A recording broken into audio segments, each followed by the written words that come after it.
Hi, chat. Good morning. Good morning, lurkers. Good morning, vloggers. Good morning, good morning. Yeah. Case 3 begins today. We are officially two-fifths the way through the game. Officially. Oh shit. There we go. Yeah. Kind of excited, but also nervous, because,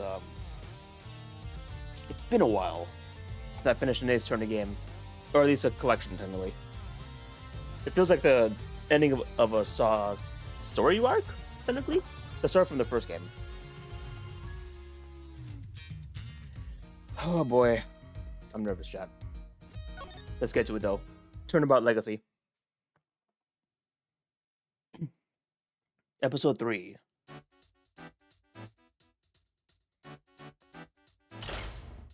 "3 p.m. cake extravaganza." Samson And Judy's Oh. Bake and Bow.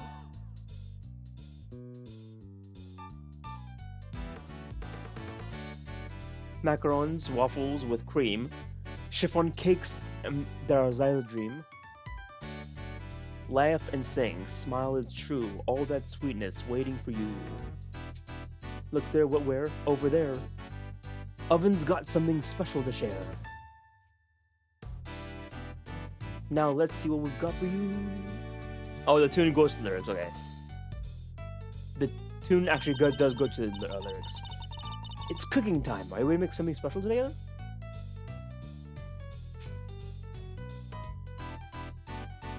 Oh god.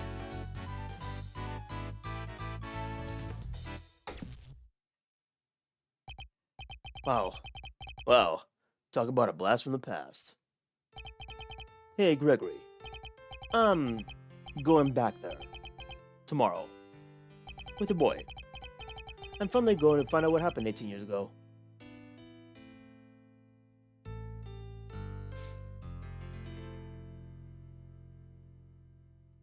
Interesting. Okay.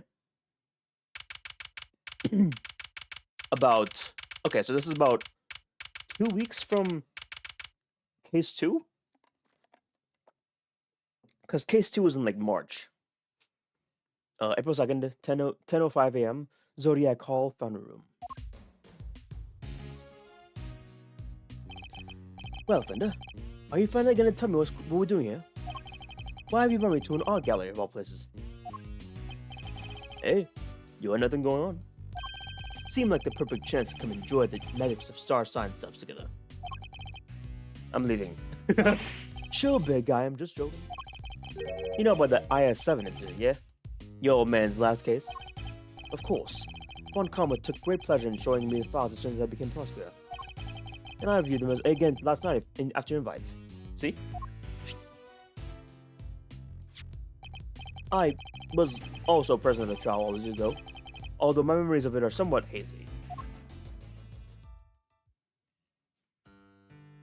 Aw, Attorney Gregory. As a child, I was completely in awe of my father. The sight of him in court was inspirational. Gregory Edgeworth, attorney at law, and opposite of him, the man who would become my mentor, Manfred von Karma. It was quite a case. However, it ended with the conviction of the accused. Ah, so you were there too. You were in the courtroom of Gregory's final outing. Well, that'll make explaining things easier. I wanted you to know something, see? That something being what really went down. Not the quote-unquote truths in those files, but the capital T truth. It was 18 years ago, smack dab in the middle of the real dozy of winter. The buildings were covered in the blinking of snow. It looked like the streets were lined with popsicles. But things weren't so innocent behind the frozen doors. In fact, some pretty sordid stuff went down. This was back before you truly was the fine figure of an attorney you see before you today. 18 years ago.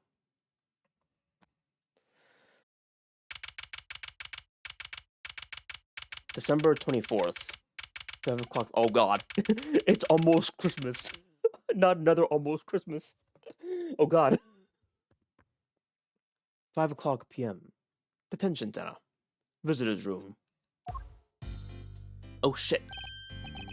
Hey, Mr. E. This one really came out of blue, huh? It did. We were called in before the ink on the erase papers were even dry. Wait. We're not playing as Gregory, are we?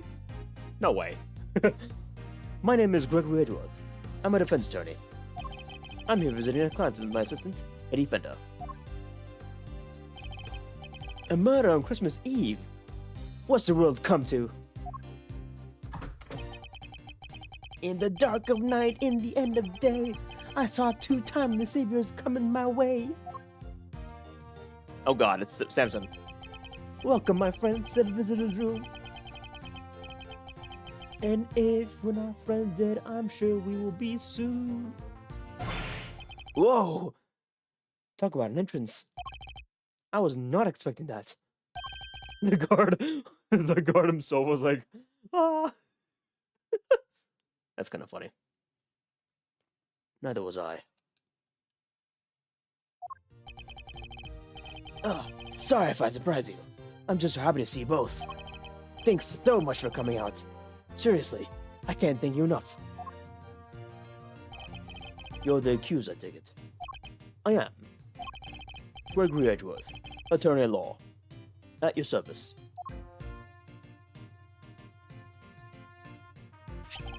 I look forward to representing you. This is my assistant, Eddie Fender. Pleased to meet you, sir.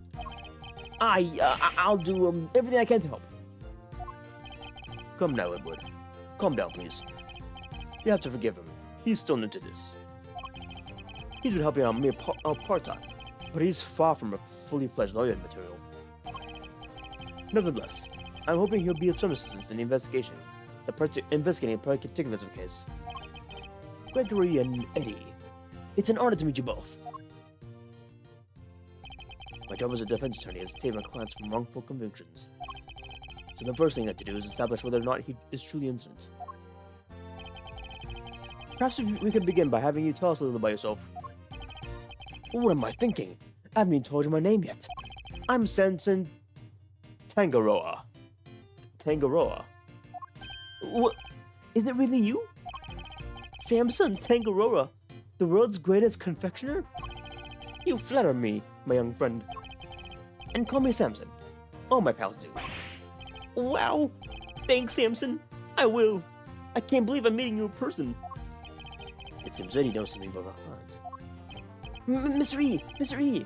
It's the Samson Tangaroa! The singing, the dancing, the confectionery making sensation?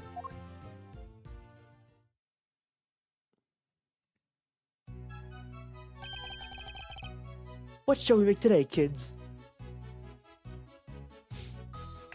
Macarons, waffles with cream. Chiffon cakes that are light as a dream. Oh god, he's singing. It's true.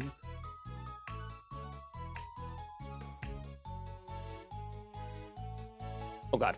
I can't keep up.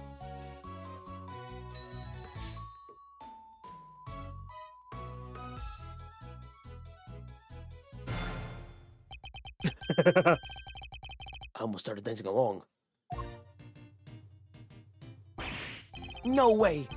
I got to sing with the Samson Tangaroa. This is the dream come true. Thanks, little pal. It means a lot to hear you say that.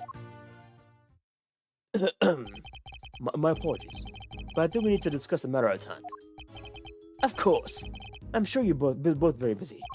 Alright, where would you like me to start? Oh god. So you're not just a confectioner, but also a singer and dancer. I sure am. When I'm having fun, my body just starts moving. You must really enjoy making desserts. Wouldn't that mean much of a confectioner if I didn't? I love to make sweets that will bring joy to others. Hey, they're not just things. They're works of art. Sparkling, dazzling, mouth-watering creations. The stuff that dreams are made of. So he aims to create joyous and inspirational pieces, does he? I understand that the incident in question happened at your mansion. It did. We were hiding. We were holding an international confectionery contest there when a body was found inside one of my creations. Oh, Jesus Christ, that is not good. Inside one of your... No way. The detective in charge placed me under arrest because of it. And now, well, here I am.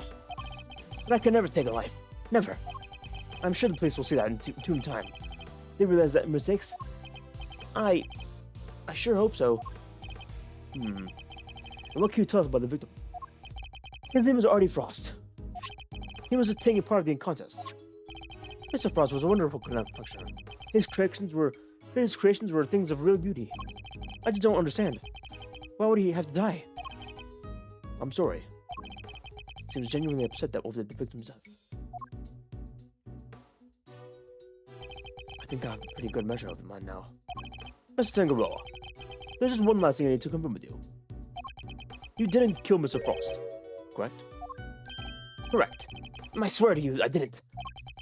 Like I told you, I can never take a life. Never. Seems quite sincere. Alright. I'm going to take you at your word. Thank you for being so forthright with me. Likewise. It's good to talk to someone other than the detectives. We'll head to the scene of the crime and see what we can learn. We'll be in touch when we have something more to tell you. Goodbye, Gregory. Goodbye, Eddie. I'll count on you both. We actually are playing Gregory. Wow. I did not expect this. I did not expect this. Oh, shit.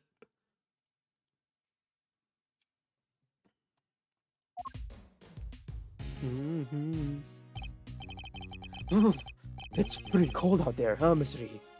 I never saw so much snow. Yes. It doesn't seem like it would be letting up anytime soon. But just look at the place. What a sweet house Samson's got. It's huge. Yes. Big enough to hold an international confectionery contest of us. Welcome, welcome everyone. Come on in and we'll have some fun. Whoa. Oh no! Are you alright? I'm so sorry. Would you happen to be Mr. Gregory Edgeworth by chance? I would. It's a pleasure to meet you. I'm Eddie Fender, Mr. Edgeworth's assistant. Mr. Edgeworth, Mr. Fender, welcome to our humble abode.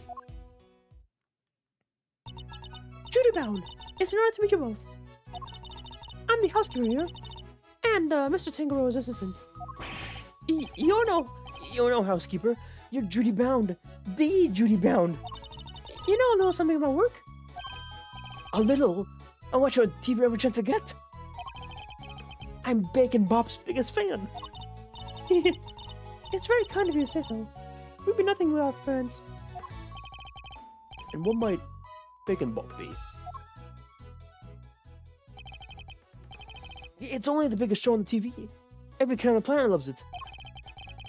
The dynamic duo of Samson and Judy make delicious sweet stuff, all while singing and dancing. Like this. Check it out.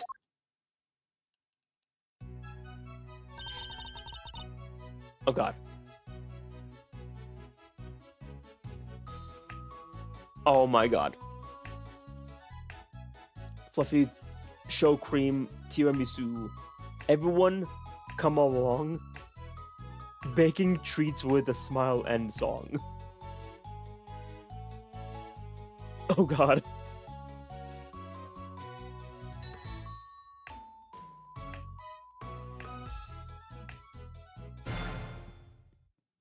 Oh my god. That was a wonderful performance, Mr. Offender. Bravo! I dance along every time I watch the show. Perhaps Miles will enjoy it too. I'll suggest it later. But all this dancing really takes it out of the guy. Oh, I'm so very sorry. I'm the world's roast hostess. Here. Nothing lacks the body and mind quite like a cup of tea.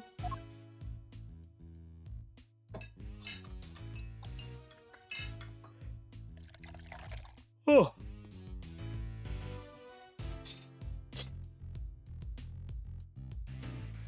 Oh. This is Ceylon, correct? It's delicious. Its citrus aroma is said to improve one's ability to concentrate, as I recall. Interesting. This is what Ceylon tea tastes like, huh? How odd. This also is cold. Yes, it's a tea cools down more quickly, I'm afraid. Some of our guests don't like it too hot. I see. These teacups are really unique, too. The design is really something. You think so? Thank you very much. I ordered them all the way from France. They're my absolute favorite. They were designed by a marvelous sculptor named Paul Halik. Have you heard of him? He makes the most amazing tableware in the world. You're clearly a big fan of his work. Oh, I am. These teacups are my greatest treasure. She's certainly not afraid to show what she is passionate about. If you don't mind, Miss Bound, I'd like to move on with the reason we're here. Can you tell us everything you know about the unfortunate incident that occurred earlier? Of course. I'm getting so distracted. I guess I'm still in shock. Because I'm the one who found the body, you see. You discovered the victim. Is it true that the body was recovered from inside one of Miss Sangarora's creations? It is. We were in the middle of conscious final judgment phase when I heard the sound of something big collapsing coming from Samson's room.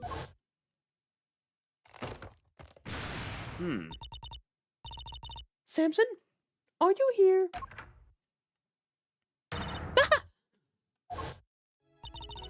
I opened the door and went inside, and there was Mr. Frost's body. Thank you. I'm sorry to make you relive such a traumatic experience. Think nothing of it, please. I only wish I had more to tell you. Now, if you don't mind, Miss Bound, I'd like to begin our investigation with the crime scene. Oh, Mr. Edgeworth, Mr. Fender, we have to save Mr. Samson. He's no murderer. He can never do something like that. Of course. Leave it to us, Mrs. Bound. Thank you so much. I'll go serve the others tea then. Come on, Eddie. To the scene of the crime. Yes, sir, Mr. E. Oh, wow. Detective Bad's here too, wow. Okay. I gotta be back, chat. I'll be a moment. I'll be like only a mere moment. Give me a minute, sorry.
All right. Sorry for the wait, chat. Okay, let's continue. And, I guess we'll see Mr. Bad again.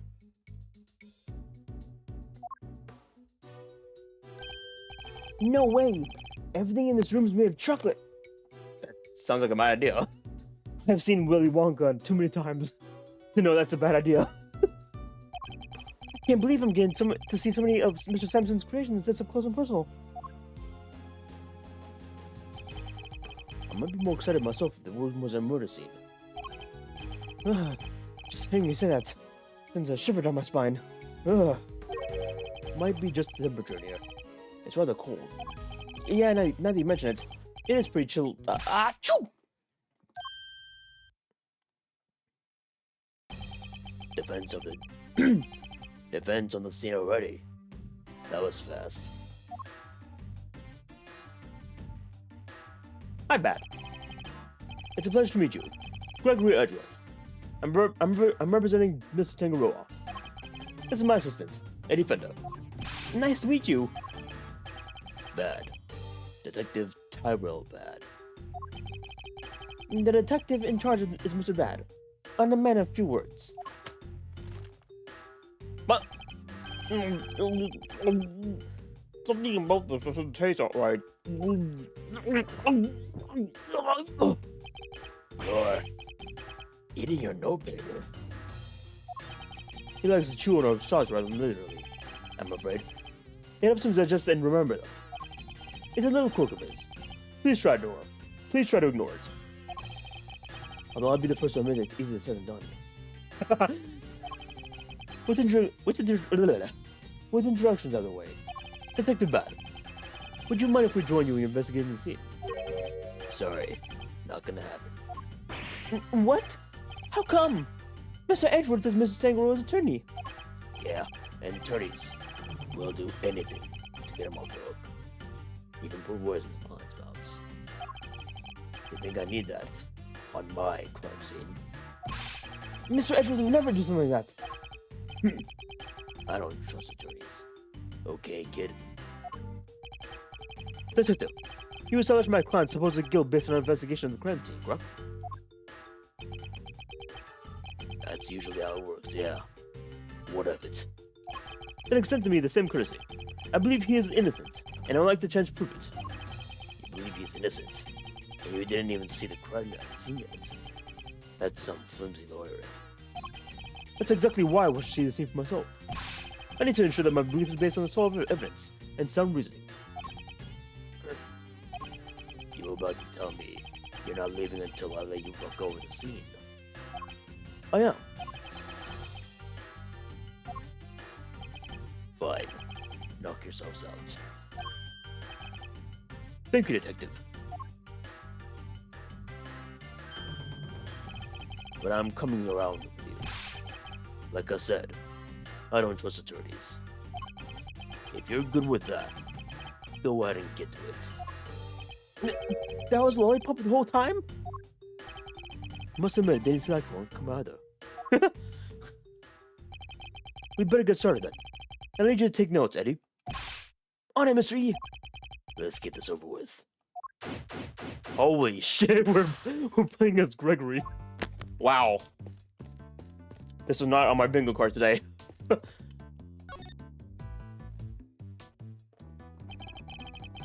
So this is where the body was discovered? Yeah. They took it away already.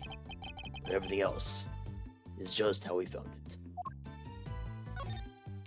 It's really rather impressive, making an entire show of chocolate. That's Samson Tangaroa for you. Don't you just want to take a big bite of it out of it? Which part to bite first, though? That's a real head scratcher, you know? Bite any part of it, kid. And you'll be off this crime scene so fast your head will spin. Hey, I was just a joke. Stop staring at me like that. I do sometimes wish anyone would keep it cool a little better. It appears the body was inside the treasure chest. Yeah. A woman by the name of Bound found it.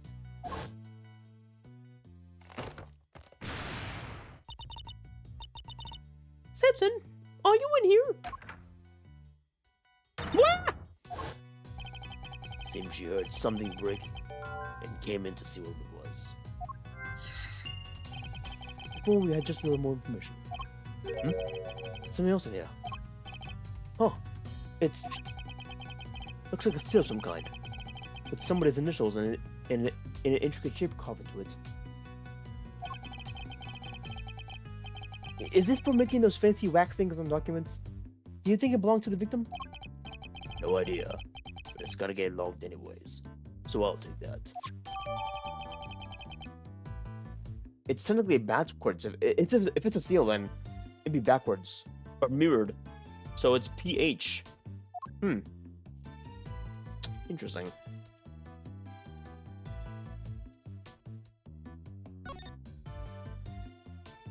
Voyage of the Red Rover. After sailing the seven seas, the legendary ship happens upon a great treasure at last. This piece is a tribute to the adventurous spirit of our ancestors. It's titled Voyage of the Red Rover. Voyage of the Red Rover. After sailing the seven seas, the legendary ship happens upon a great treasure at last. This piece is a tribute to the adventurous spirit of our ancestors. Who knew? So they sailed 6 whole seas before they found anything. Not exactly a lucky school out there. Sometimes you gotta take a bunch of wrong turns before you try to find the truth. That's what being a real detective is all about. Did they even have detectives back in those days?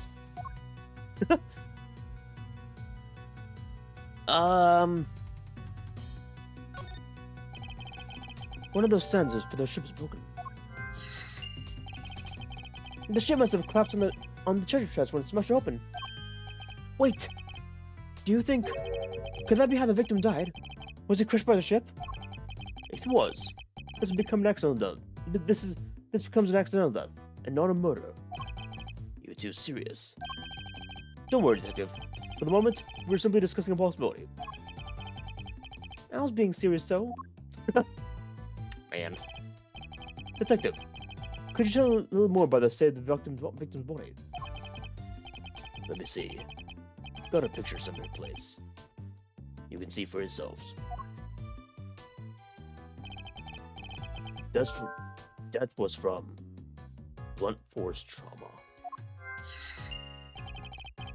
And what about the weapon? Has it been found yet? You can ask the prosecutor in charge about that. The detective's not the one for Shang, I see. Would you mind if we borrowed this? No skin off my nose. It's not like it's official.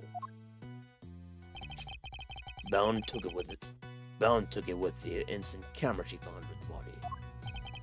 An instant camera? Like it's disposable or something? No, it means it develops pictures right there and there when you take them. No way! Sounds pretty convenient. Now then, I better get my facts straight and take down some notes of my own. Something in the picture that contradicts with the current crime scene. I need to call my powers of deduction to figure out why.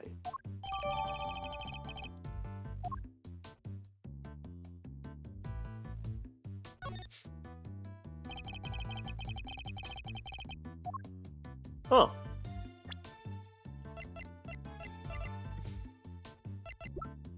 Something already contradicts? Well, that's weird.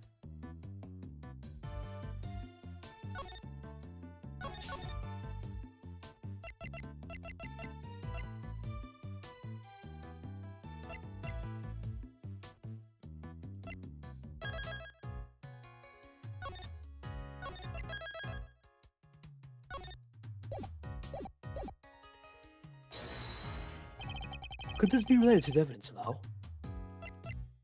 Eureka!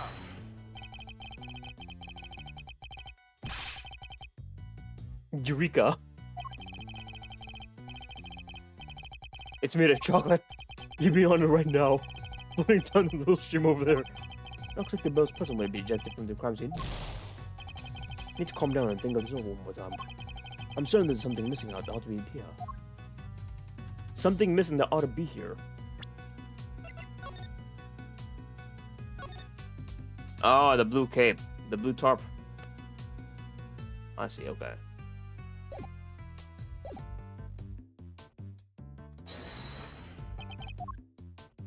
Eureka! Oh my god. Eureka!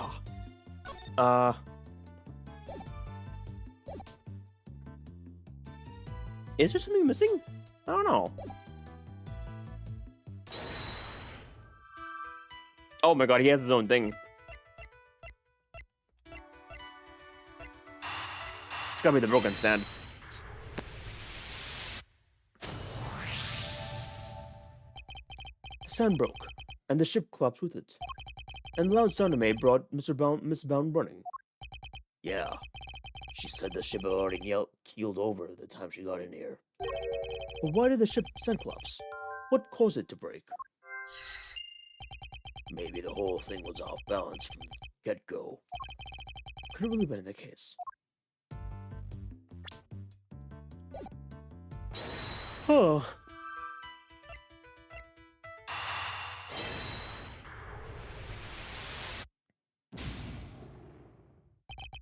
There's no connection there.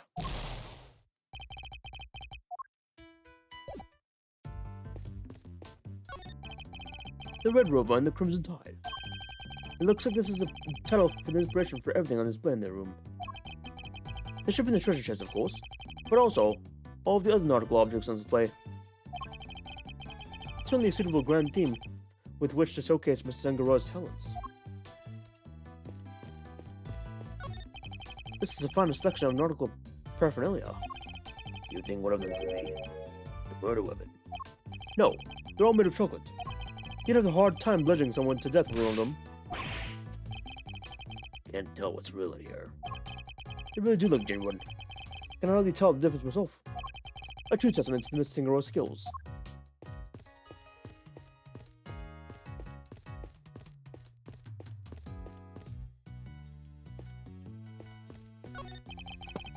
How's it looking over the officer? Nothing of interest in the cupboard or... Oh. Nothing of interest in the cupboard or... Yes, sir. So... There is. Oh, well, no, there isn't. Just a blowtorch used for cooking and some tableware, sir. You were the man, Mr. Tony. Nothing tied, am I right? No. So... You do have something tied. Oh, no. Can't get a straight answer out of anybody. Perhaps you should ask for straight caution.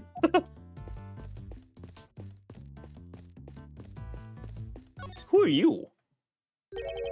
And you are?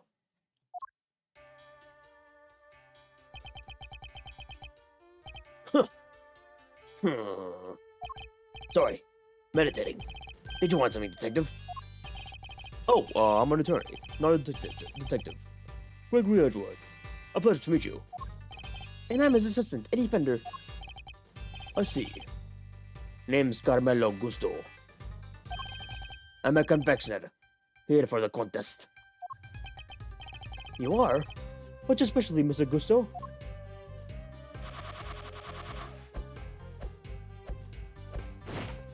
Nah. The art of air and sugar. No way! Look at that! It's a baby seahorse! It's a dragon. A noble soaring creature of the skies. That's a dragon? It does look more aquatic than airborne. No need to sugarcoat it. My design sense is weak. I know the bird that better than anybody. That's why I'm heading to Zhengfa when all this is over. I need to train. Hard. Perhaps I should get off the subject of the design sense for now. So what are you doing here now, Mr. Gusso? I didn't think they were allowing civilians insane units. That detective wanted to know more about one of the pieces in here. Makes sense, seeing as he's a contestant. Perhaps I should ask him a few questions of my own. Those are some interesting implements you use, Mr. Gusso.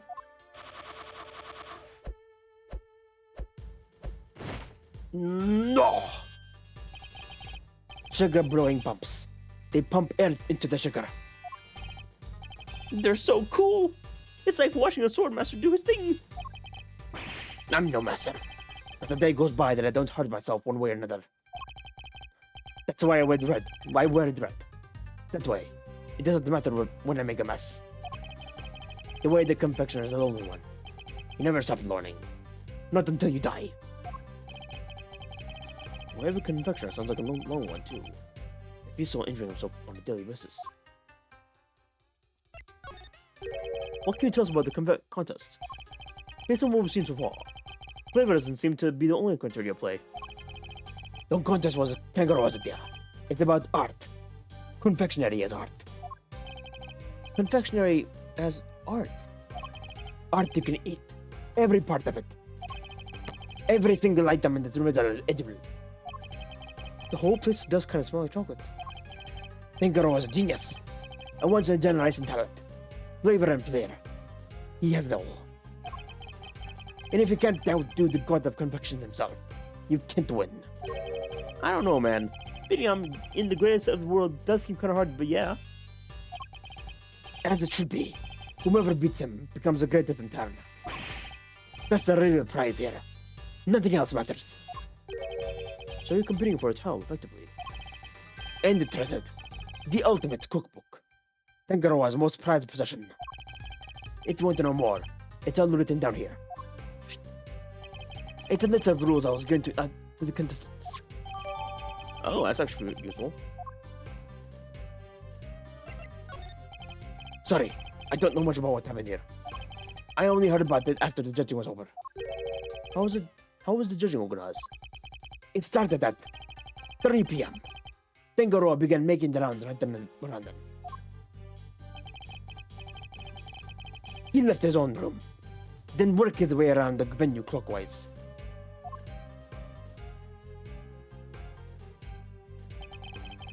My creations were the first to be judged.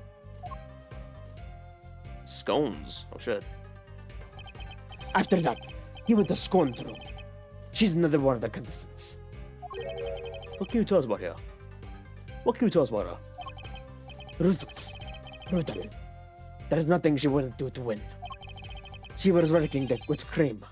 Some kind of dreamscape. Then, last of all, Frost's room. His thing was flavored ice. Sculptures at the time, oh, so I heard. Found the body. While Tangaroa was still making his rounds. He panicked. Oh boy. She panicked. Ran to call the cops. Tangaroa went right on to judging. Claims he didn't know a thing about it until afterwards. Went ahead and looked over the victim's body at work, even though the guy was nowhere to be seen. Pretty suspicious behavior in anyone's book. I don't have any information to charge him on that yet. By the way, Detective Bad, what were you and Mr. Gusto talking about earlier? I was going to ask him about the piece on the wall here.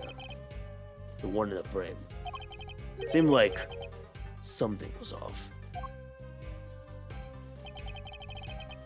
Thought I'd better ask somebody. And who knows about... Oh! Who knows about this stuff? But then you bozos showed up and pulled me away from my very important work.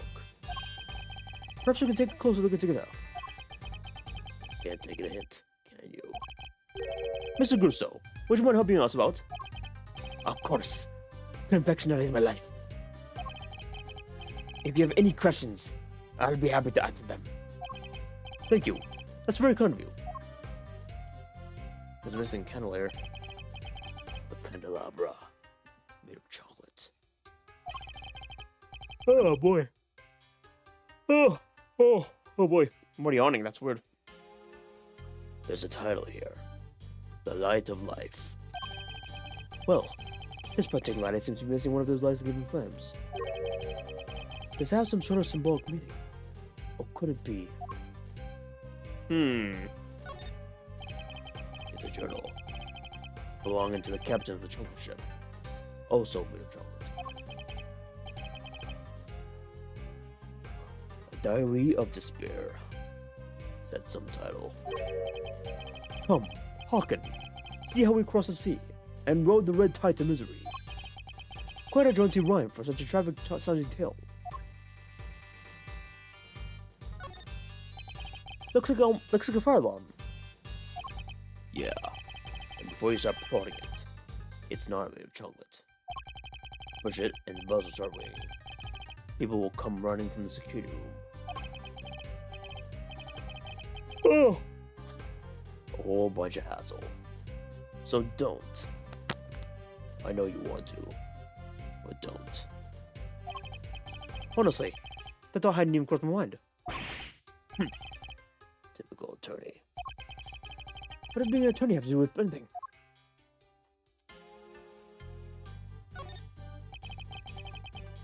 Oh! Who knew you could make a picture out of this pretty chocolate?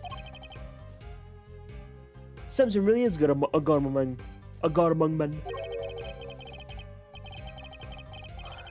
Is it really made of chocolate though? It looks far too much like a regular illustration to me. You have a good eye. I'm impressed. That's no piece of candy. That's the ultimate cookbook. The ultimate cookbook. In other words, the grand prize. What? It's not made of chocolate after all? No. The book is simply infringed on some. Tinkeroa showed it all to us when he gathered us here to explain the rules. So the participants knew that the grand prize was in the room the whole time. Anyway, you see it too, right? The frame. Oh my gosh, hell. Something's missing. Ah, the oddity detective guy was going to ask about Mr. Gus about earlier. Yes. You're right, detective. Something is missing from the frame. So it's not just me. Huh? What's missing? I better show Eddie which part of the frame is missing from chocolate. Take that! Look at the detector work in the corner here. Something's missing, no? Oh yeah! It's different from the other side. That's not like Tinkeroa. The balance is all wrong. Well, that's not all. Take a look around.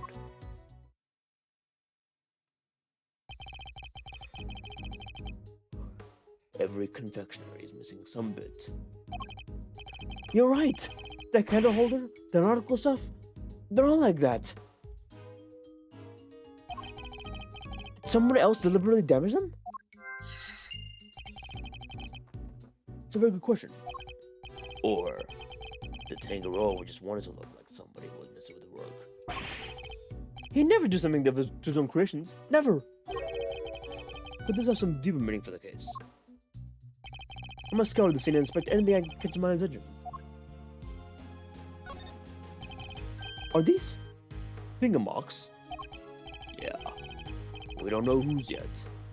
Still haven't figured that out. No fingerprints. Oh my god. So no ID. Finger marks without prints. They could certainly be important to the case. So they were wearing gloves.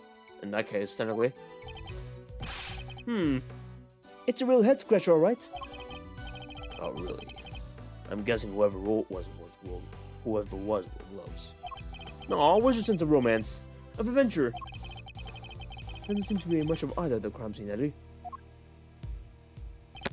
Nah. Achoo! Oh, you're right, Eddie. Yeah. But it sure is chilly in here. Oh. Yes. Wasn't exactly warm out on the front of her either. But it's even colder in here. Would you like to borrow my jacket? No! I'm fine. And besides, you say you give it to me when I finally got my attorney's badge. I did, didn't I? Why do they have the heat dome so low? Look, that needs to be kept at the right temperature. Take a look around behind the panel on the wall. What panel? Look at that! It was here this whole time! There's one in each of the contest rooms. Tangaroa hid them so that they wouldn't spoil the aesthetic of our work. And what did the controls do? They adjust the temperature and lighting. Goes all the way down to -20 degrees Fahrenheit. cold enough to keep any convection aid from melting. So in effect, each room is a giant freezer. It's 59 degrees in here. No wonder I'm cold. Hey, Detective Bad. You mind if we turn it up a little? Preservation of the crime scene is the foundation of detective work. But I'm not a detective. The same goes for attorneys, Eddie. We must never disturb the scene of the crime. Huh. Get used to the cold. It's all part of your training. Chocolate needs to be kept at between 59 and 5 degrees. There's no way around it. You know the temperature's by heart, huh? Guess it is your job. It's the very least I should know. Any little confectioner should be able to tell you that from anymore. Alright. What about lollipops? And cream? If it's not too hard to articulate, a lollipop should find out just about anywhere. Cream needs to be kept at around 50 degrees. Need to watch out for our heating immunity, huh? Duly noted. Detective Bag kind of brightened up when he was talking about lollipops, huh? I suppose it must be very portable.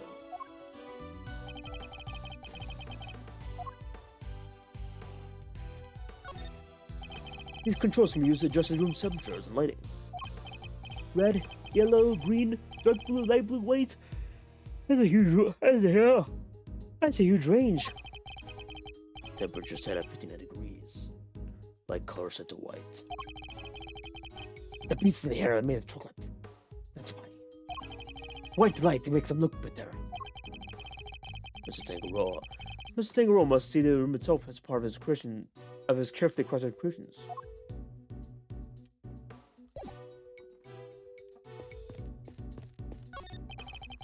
There's some very tasteful tableware here, along with some kitchen utensils.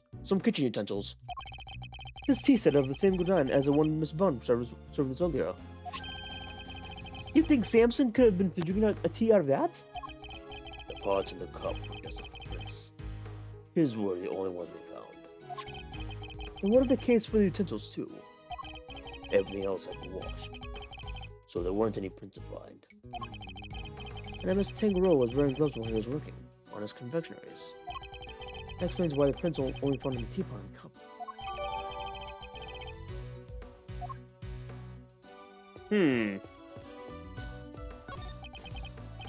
Gloves. Tangaroa wore them when he was working on his masterpiece over there. They're conveniently good at hiding fingerprints too. I suppose it's possible to employ them in such manner. But is it really all suspicious to find a pair of gloves in a kitchen like this? I'm a detective. Everything's suspicious. That's my job. I'm getting rusty with Bad's voice. Oh boy. It's been a while since I did Bad. Let's see what we can come up with. Damaged creations. Might be relevant, actually, yeah.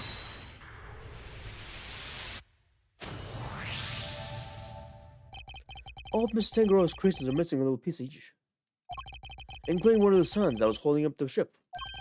Somebody really went all out. Do you think it could have been the killer?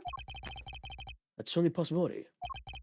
Either way, I think we could safely say that Sam was damaged in one of our mystery person's temper sprees.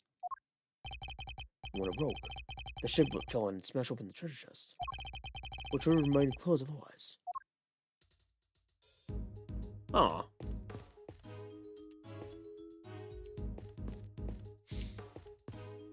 I don't think I'm missing anything.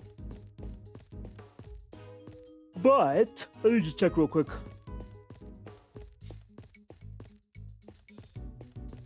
It's so wild. I'm actually playing as Gregory. Wow. Fucking Gregory. Wow. This is fun. This is great, actually. Oh, what? Huh. Ah, there it is. The picture's on there of chocolates. It's the cover of a book. The ultimate cookbook. Oh, that was Gusto shit. The picture is not made of chocolate. It's the cover of the book. The ultimate cookbook. The ultimate cookbook. In other words, a grand prize. Wait, we read this already. Wait a minute. We read this already.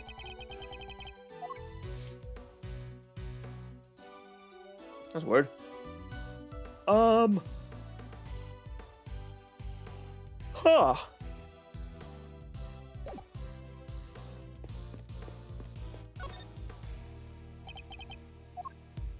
Ah, I get it. Gotta deduce this shit.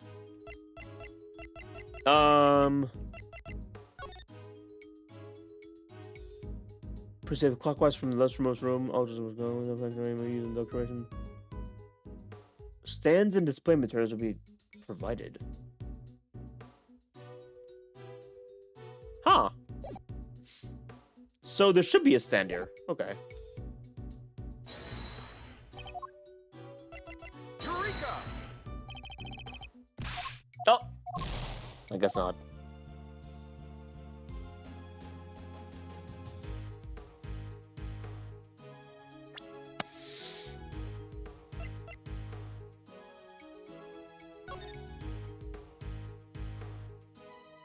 Oh.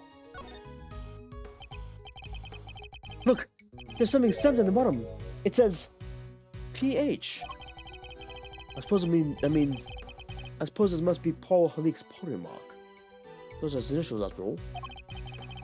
Miss Brown says she was a big fan of his work. His initials, huh? So if I made it, it would say EF.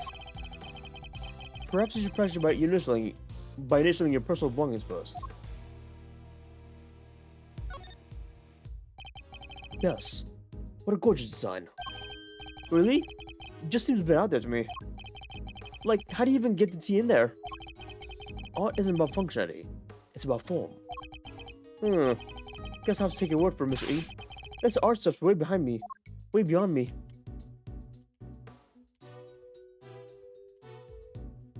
Huh. Interesting.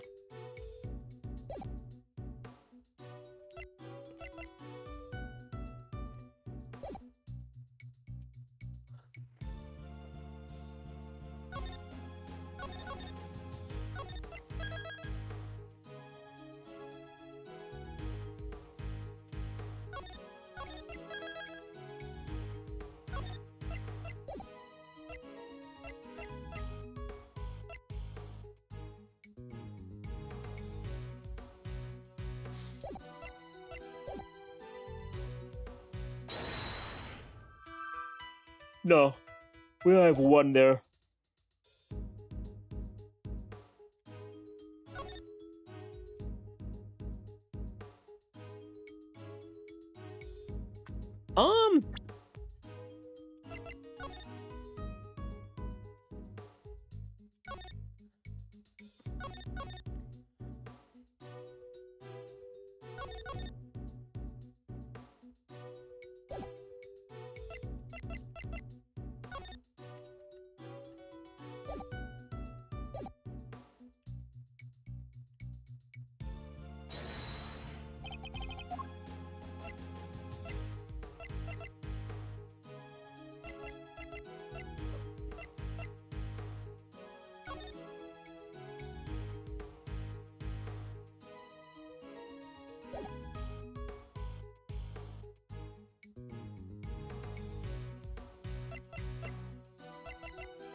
Eureka! God damn it. What's missing from this? I thought it was a blue tarp. But it's not the blue tarp, apparently.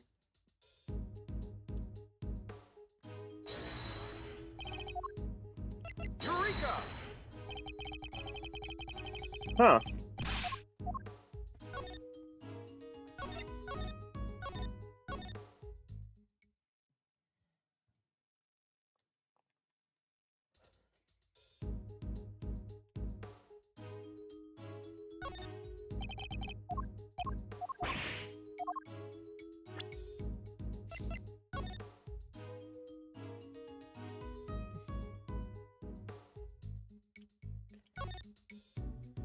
This is the heart-shaped chest, right? Oh, no, no. Um.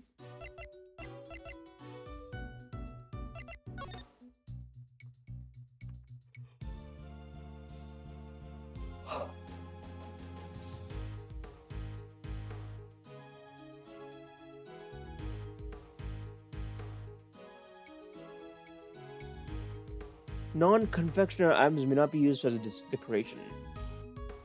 Stands and display materials will be provided. Contestants may not enter another contest room. It's gotta be the rules on.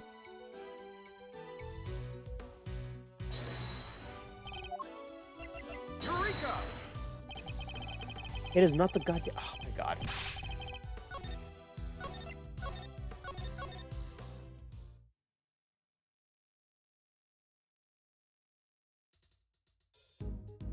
Oh my god.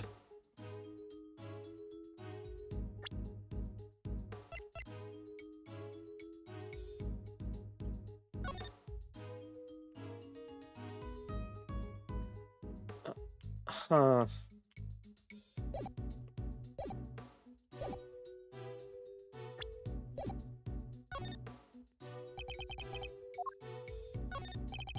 You're doing this all wrong.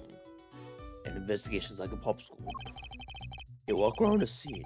You walk around a scene. Look at stuff. Talk to witnesses.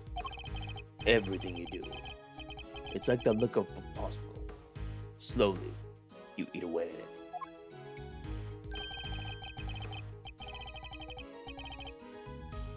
Until all that's left is a stick. And written on that stick is the truth. Then I suppose I better hope it doesn't say guilty.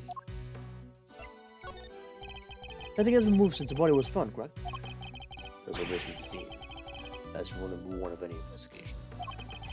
Take the body away, but everything else untouched.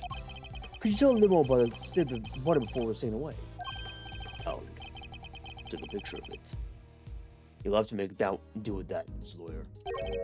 Get the feeling that the good detective is not too fond of defense attorneys.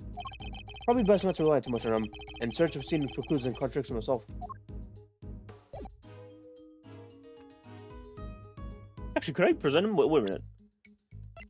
Could I present him the crime scene notes? Huh. I could try that, actually. I could try that. A real crime scene? It's so exciting. This isn't a game, buddy. I need you to take it seriously. Don't worry, Mr. E. I'm taking notes on everything. You are? What kind of notes? Notes about how all this delicious stuff's made. Can't wait to try it for myself. I'm not playing around, Edward. Take this seriously. Yes, Mr. Edward.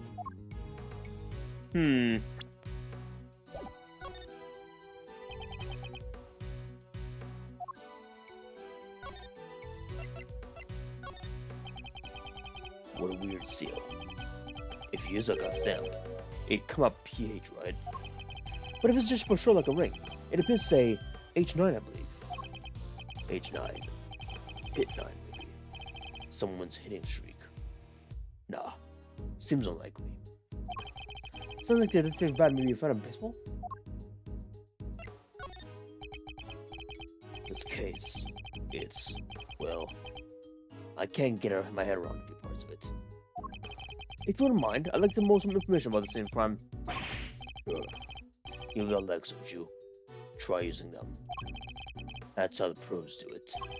Our deeds may be different, my different detective. But we both want to get to the bottom of what happened, don't we? Wouldn't it be hard if we worked together? Wouldn't it be better if we worked together? The detective clearly sees himself as a strong silent type. I suppose that is all to how the pros do it. I'd like your opinion on this if you don't mind. I do. If there's one thing I hate, it's small talk. Seems you only cares about things that are just directly related to the incident.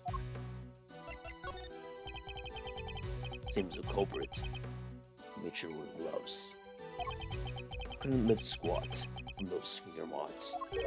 Or perhaps you can extrapolate something about the owner from the size of fingers, for example. It's not as easy as it sounds. Sorry, but these finger marks are pretty worthless as evidence goes. There's no need to be hasty, Detective. After all, even the absence of fingerprints solves something of interest, don't you think? You lawyers have an answer for everything, don't you? I'll take that as a compliment.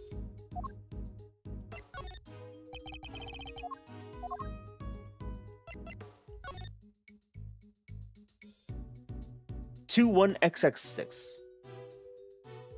Damn. Interesting attorney's badge. Attorneys were bad luck. Nothing ever good happens around you guys. You trample the scene, jump to conclusions. You really think that's all of us? Me included? Not a yes, but a no either. That'll get some from here, but I guess not.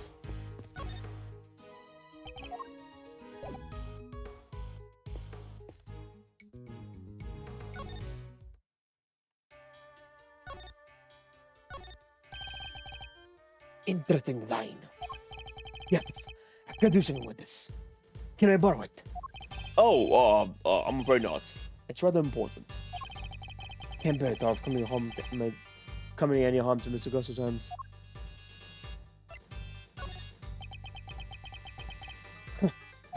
Sorry, hesitating. Did you want something, Detective? As I told you, I'm an attorney, and I was hoping you'd take a look at this. Is he meditating again? Perhaps I better present him with something more meaningful. Oh boy. The winner of the contest gets to call themselves the world's greatest confectioner. That's my goal. After all, I'm going to Shingfa to hone my crafting skills. When my creations look as good as they taste, I'll be truly unstoppable. Shouldn't he have perfected that before entering the contest?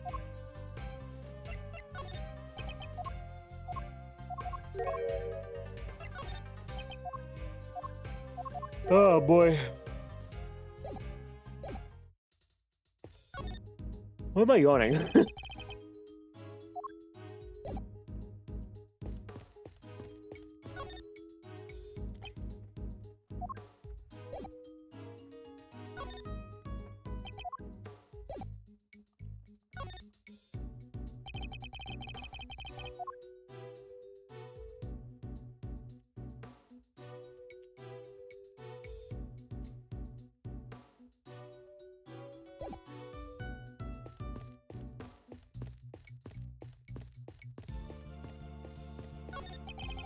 What are you investigating, officer?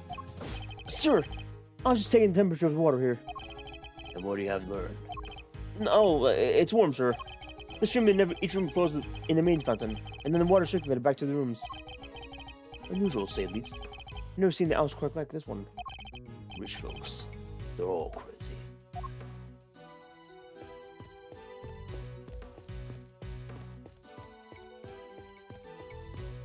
Damn. It's all like this, damn it.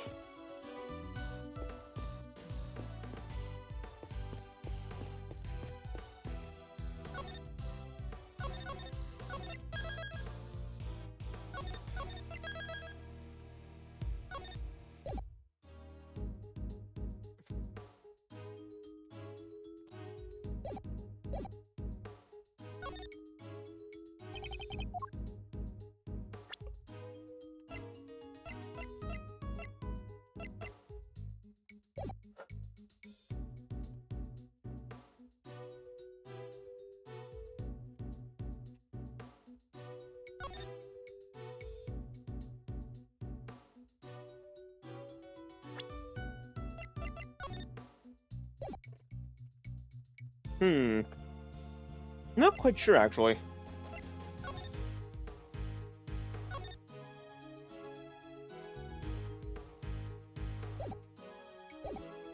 Oh, where's the... Oh. Oh, I get it. Where's the blood? I see now. That actually is weird. This is the only thing that in this room had been from the scene of his body. Yeah. That. And the piece of cloth it was wrapped in. And something here doesn't quite add up. It doesn't. Taking a look at the scene in front of us, Detective. A very conspicuous piece of pool of blood that should be here is clearly missing. You're right. You remember everyone mentioning that removed blood along with the body. Let me check with forensics. What is the mystery? What did you find out? Compare the treasure chest in the photograph to the real thing. In the picture, the solid chocolate bottom continues underneath the deceased's head. And yet, that part of the chest is now gone. The part with blood all over it. Exactly. So did the police remove it? Or perhaps the killer? It wasn't forensics. They were saying nobody took away anything like that. Interesting.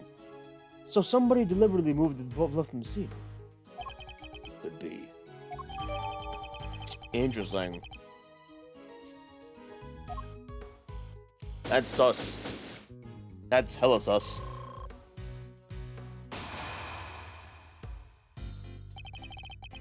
I think we're about done here for now.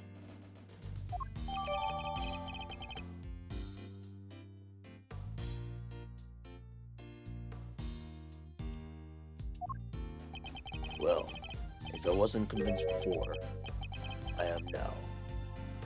Tangaroa did it. No two ways about it. What do you mean? All the rooms in this place, locked from the inside. The only way to unlock them is from the outside, is with this key. I see. And who had access to that key?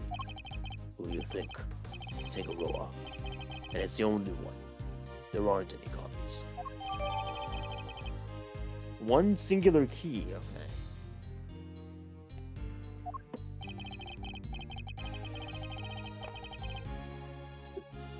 With the mashing key, Tangaroa could slip into anyone's room anytime he liked. And he even locked his own room from the outside if he wanted to. But Mr. Tangaroa's room wasn't locked, was it? Nope. Which is exactly what makes him a suspect.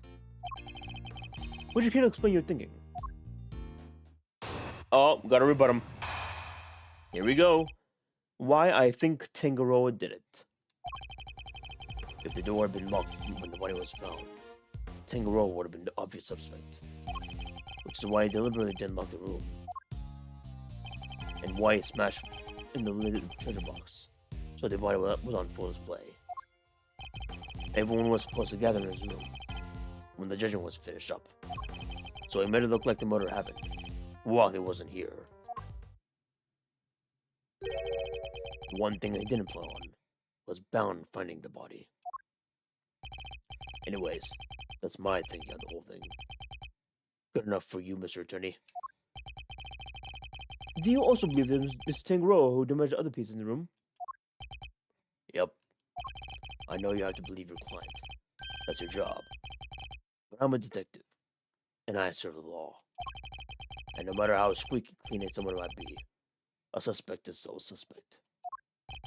I fully understand your reasoning, Detective. Now, would you mind if I applied a little critical thinking of my own?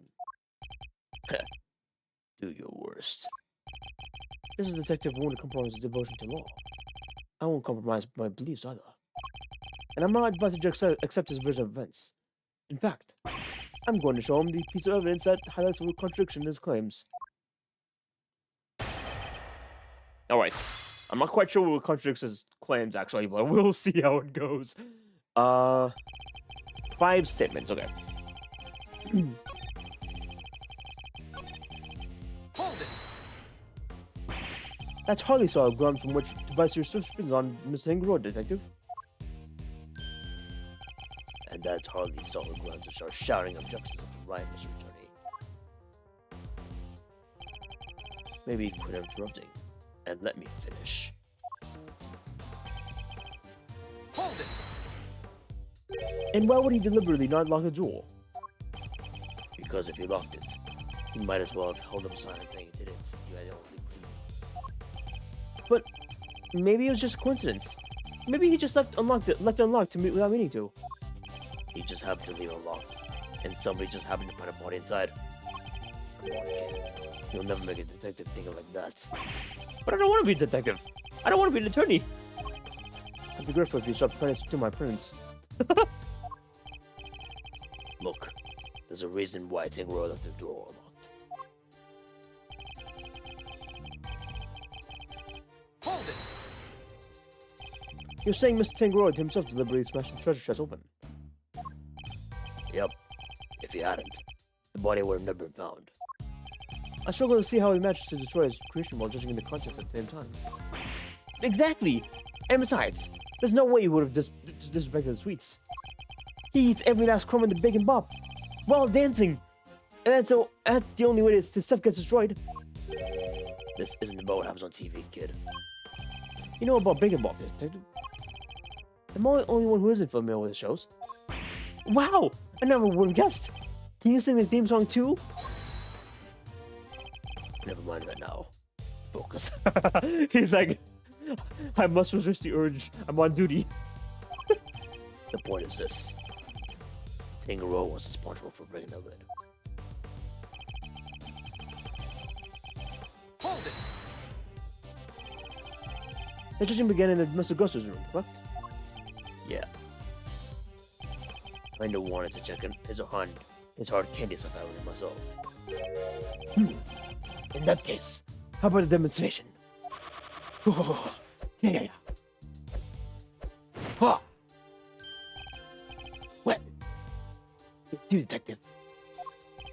Are you calling me a dirty dog? It's a wolf. Oh, a lone wolf. I like it. I'm starting to enjoy these little displays. Anyhow. Hold it. Do you have a clear idea of what exactly the murder took place? Not yet. Autopsy report is still pending. And yet you still went ahead and restored Miss Tangrowth. We may not know when the murder happened. We know when the body was discovered. It was while Miss Tangrowth was judging Gusto's room. The perfect alibi if you could just set her right. But still not grounds enough for an arrest. Surely you have to agree with that. Do I? Especially when I've got nothing more to say to you. Why do I get the feeling he's hiding something? Detective Bad seems pretty convinced that Miss Tangrowth is culprit. But there's no way he would have vandalized his own creations. Still. Oh, did I actually skip? No way, okay. Not much. Still, the treasure chest did get smashed and there's no denying it. Perhaps we should focus on more on what led to his body's discovery. Doing so makes it easy for the fall in a lot of Detective Bad's logic. Okay, I know what that is. He didn't smash the lid. I think. Let me just save real quick.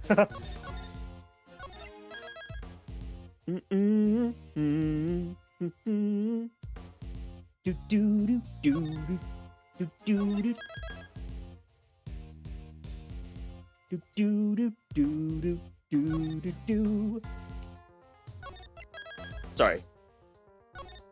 There we go. Okay. Now I'm saved.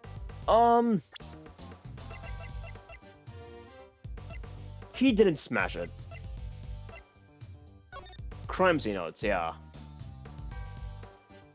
The lid was closed until the ship collapsed. Yeah, this is it. Yeah, this is it. Objection. Objection! We've established that the body was hidden inside the chest. And then Miss Brown only came running into the room when she heard a sound. It seems reasonable to infer that the sound was that of the chocolate book collapsing. Sure. Seems likely. Based on evidence. And yet you assert that it was Mr. Tangrowth who had smashed the lid on the chest. I believe this photo makes it clear that it was the ship that did the smashing.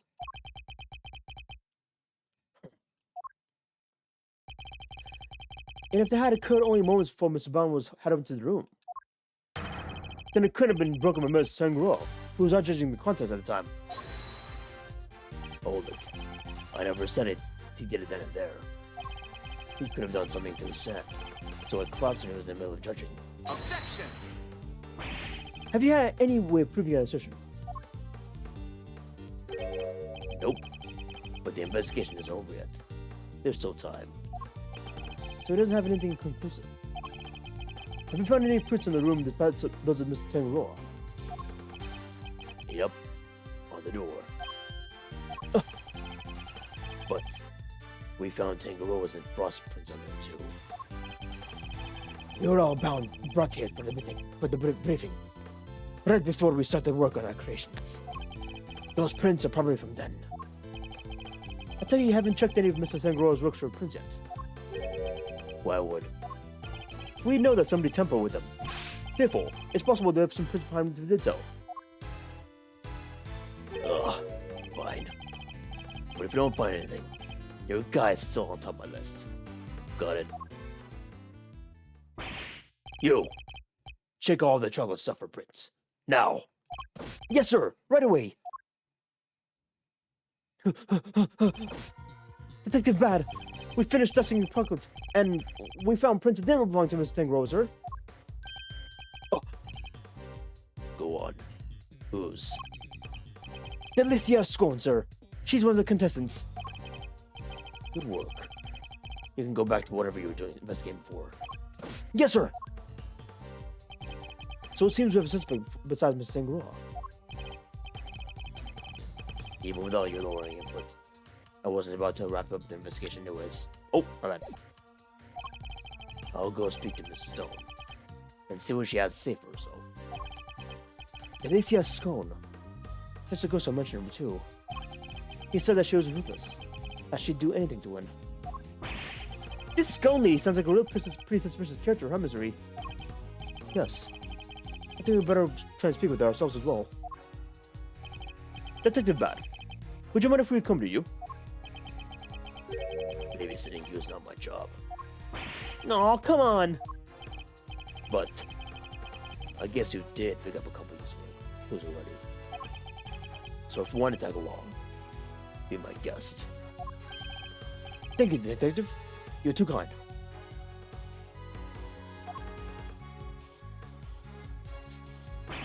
But Detective Batser, I don't think that's such a good idea. The lead prosecutor's so busy in there. It'll be fine. Me and him don't exactly see eye to eye anyhow. Oh no. Is that who I think it is? Who's this him? Who did they assign the keys to? Man, oh no! No! Fuck! Not Von Karma! Oh god! Oh, not Manfred. Not Manny Von Karen. I'm gonna hate this person. I'm gonna hate this part.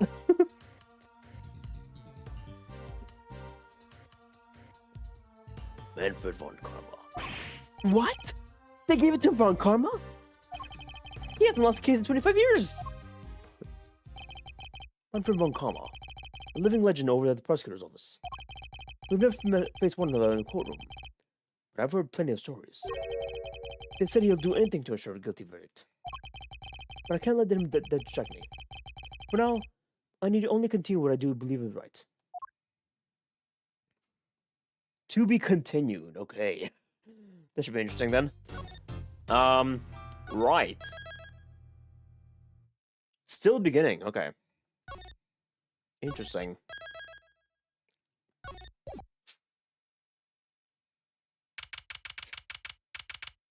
Is that her? Huh. She's not what I thought she would look like. Huh, okay.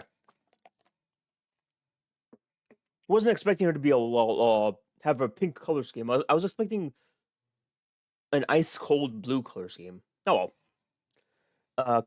Scone's room, 7:30 p.m. Whoa! A candy castle! And look, there's even some little elves to go with it. Where are the elves? Oh, behind them, okay. Room's laid out. Pretty much same as Tangaroa's room. It's not cold though. That's something. Let's see. Yeah. Looks like there's a temperature panel here too. Over there is where the orange light is, right? We better go and take a closer look wherever we can. It's like a fairy tale book in here. And this whipped cream covered construction must be the work of Delicious Scone. Where is Scone? Me? Why? I'm over here, dearie. Huh, huh. Oh, just look at you lovely boys. Delicious Scone, at your service. Some cheeky bladders back in the valley call me Miss Delicious, see? Tea? Called a lovely boy at 34. Unexpected to say the least. Lovely boys? Really? Even Mr. E? Oh yes, dearie. You, detective over there? You all lovely boys to me. I'm nobody's lovely boy, lady. Name's Bad. I wonder just how old she is. Finishes up quickly so I can get out of here, Mr. Attorney.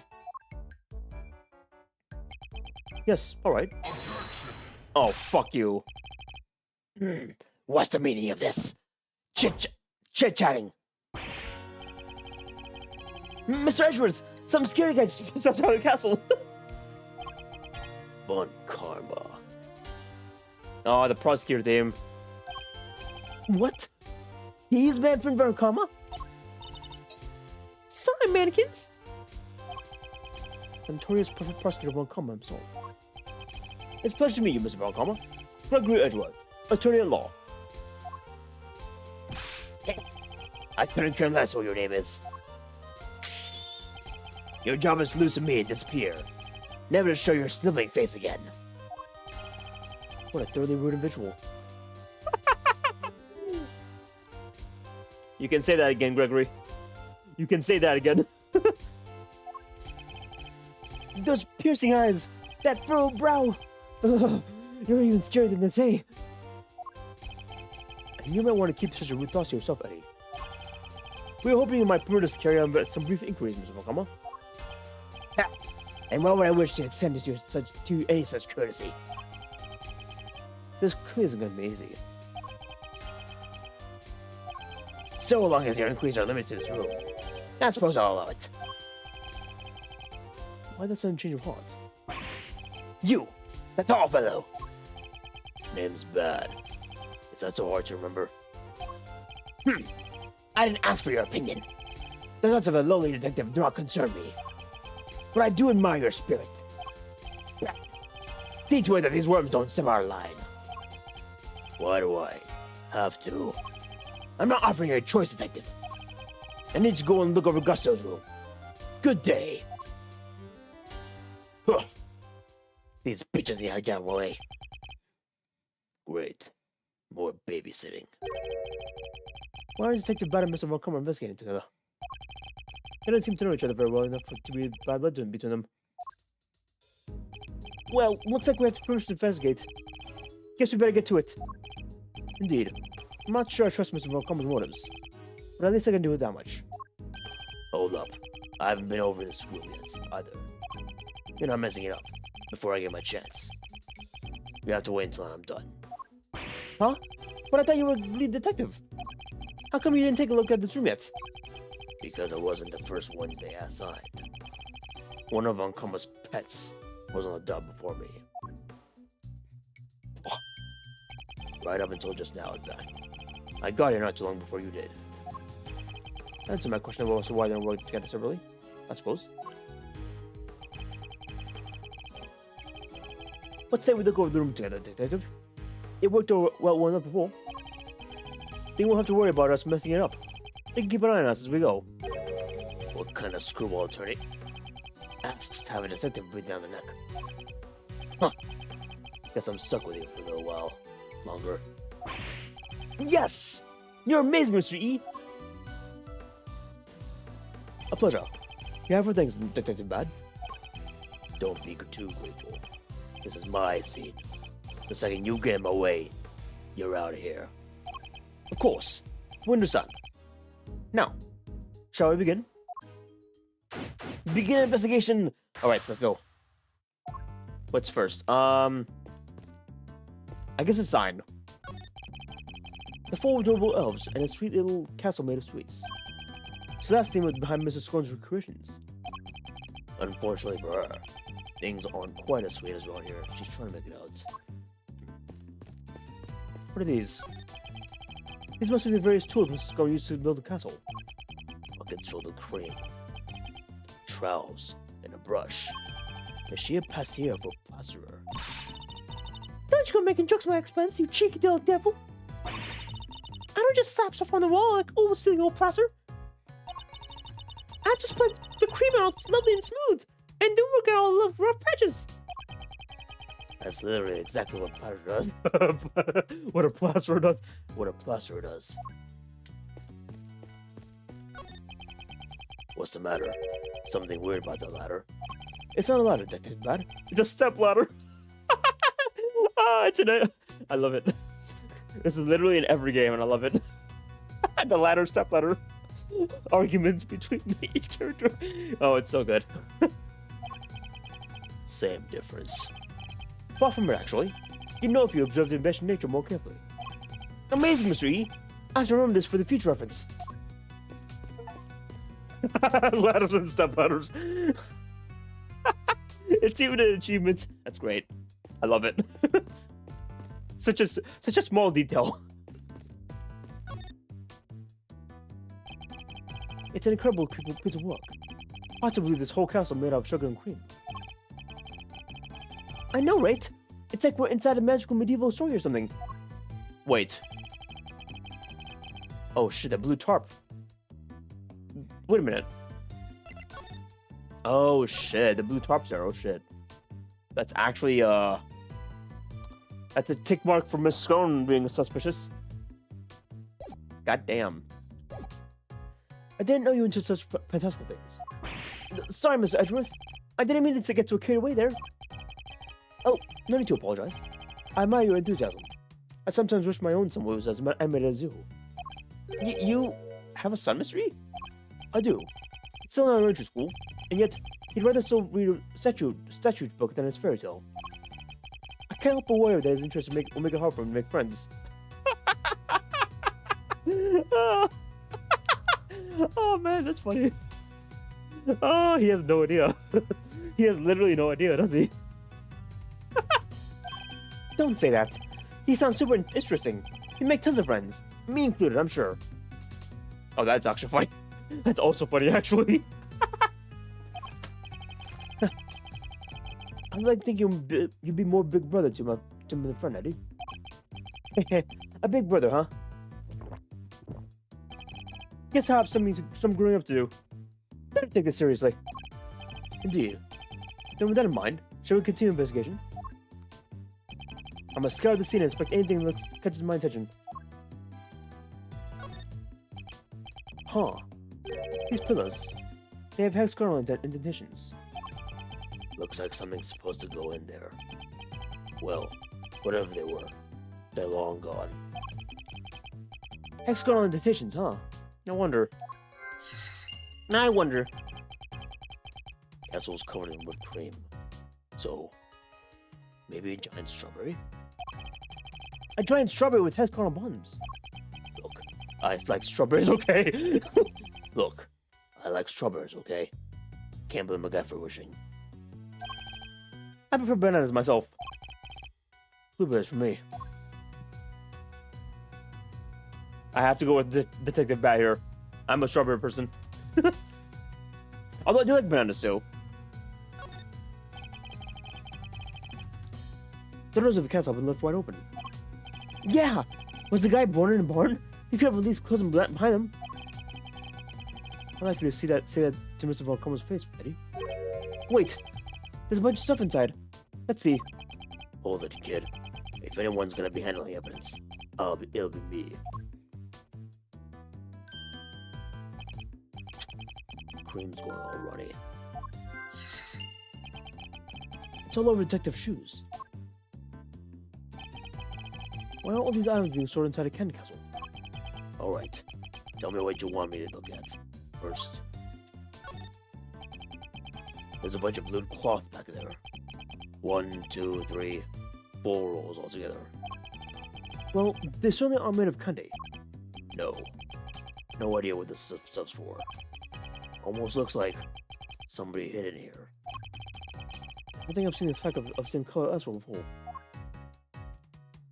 Damn, I can't deduce it yet, so I can't like put the pieces together.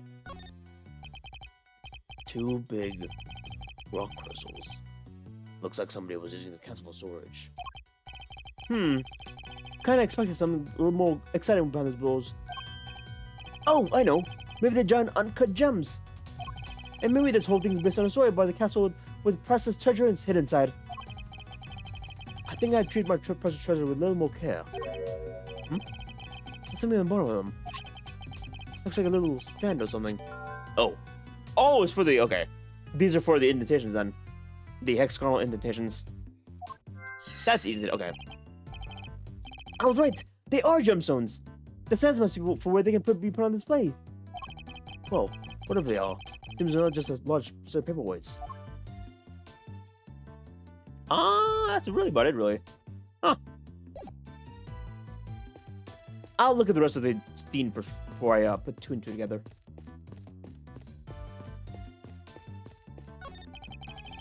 There's a blowtorch and some chemicals here.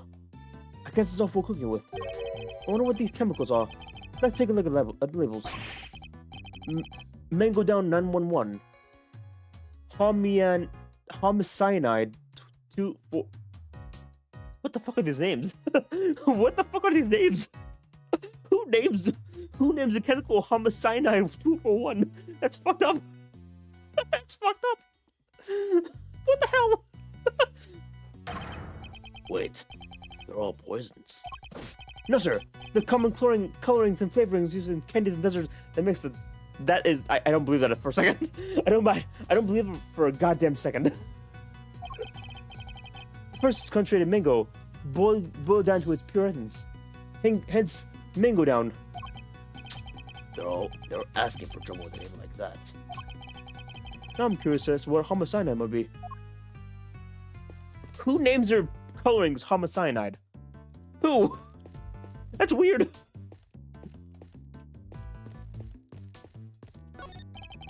There's a small door in the wall here, just like the Tangro's room. Here, I'll open it up. Temperature 68 degrees. Light set to green. Didn't Gusto say? Cream needs to be kept at 50 degrees. Temperature in this here is too high. Huh. He's right, actually. Why is it higher? That is odd. I wonder why. It's a cute little elf made of candy, and it's sitting on the true stamp. Huh?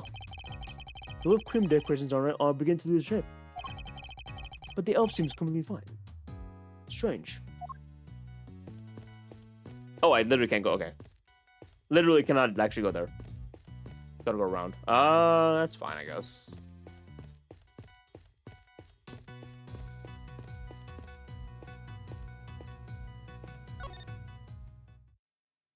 Oh, okay. It's just her.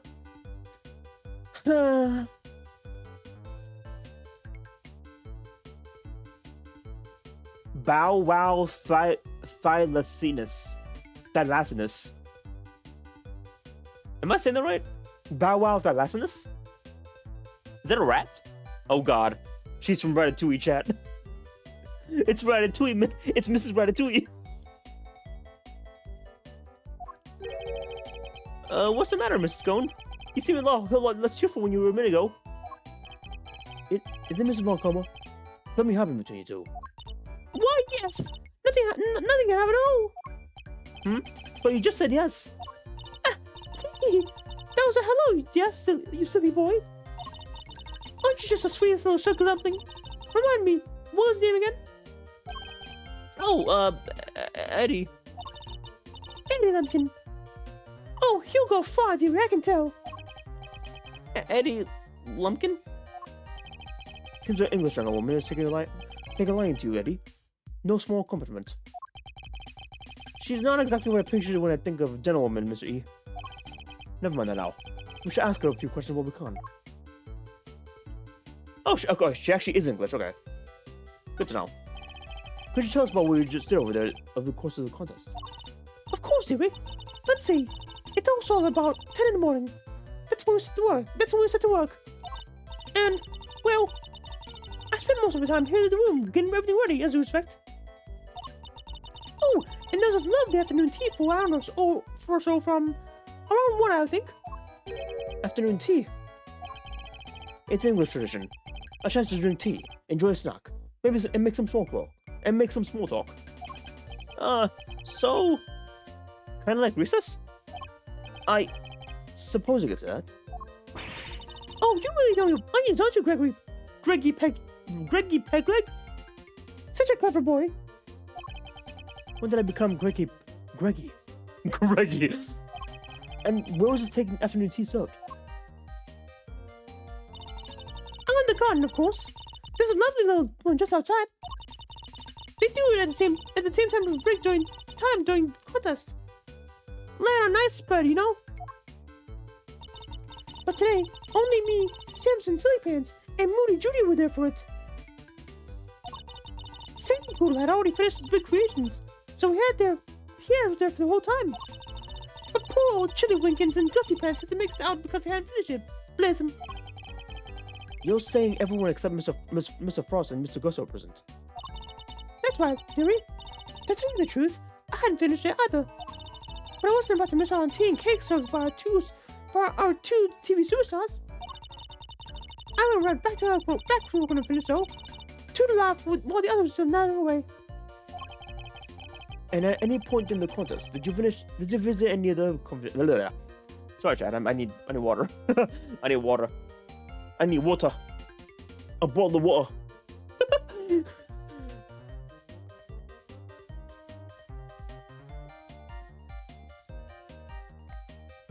Oh boy. Hold on. Ugh.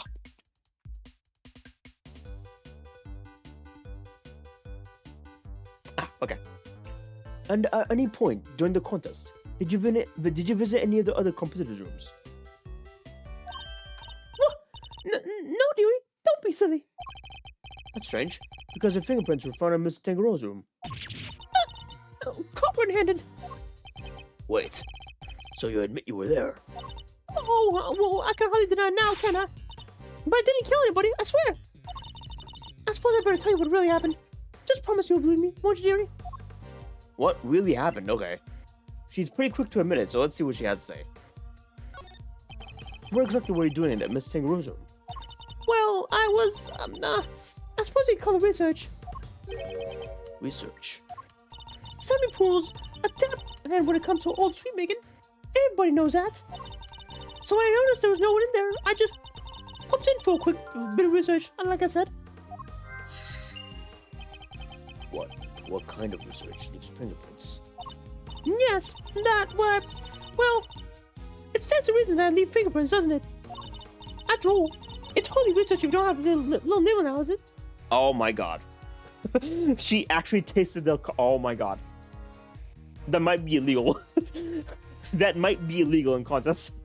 I don't know the exact details, but that might be illegal, actually.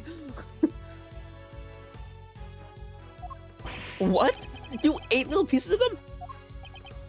So, they traced up tempering and Miss Tangarosa.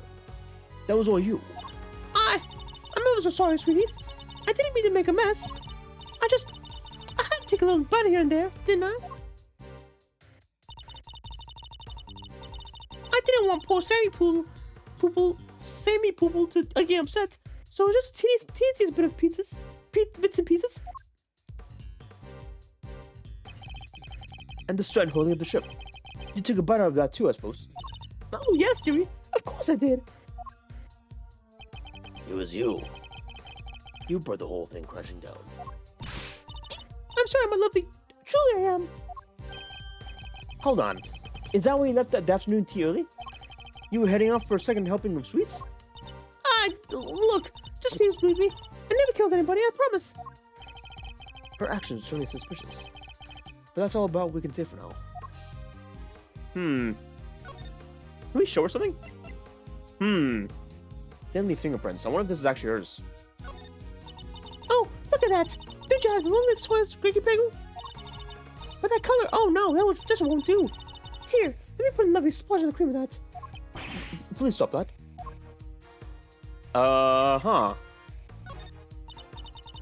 Same, okay.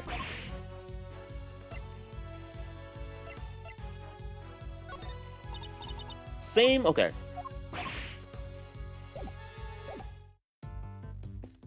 Huh. Okay, time for logic. 6 pieces of logic here. Let's see what we can figure out.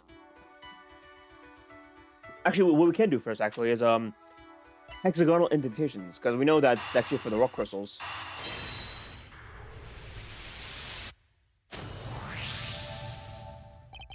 The rock crystal signs and the pillars in front of the castle feature the same hexagonal shape.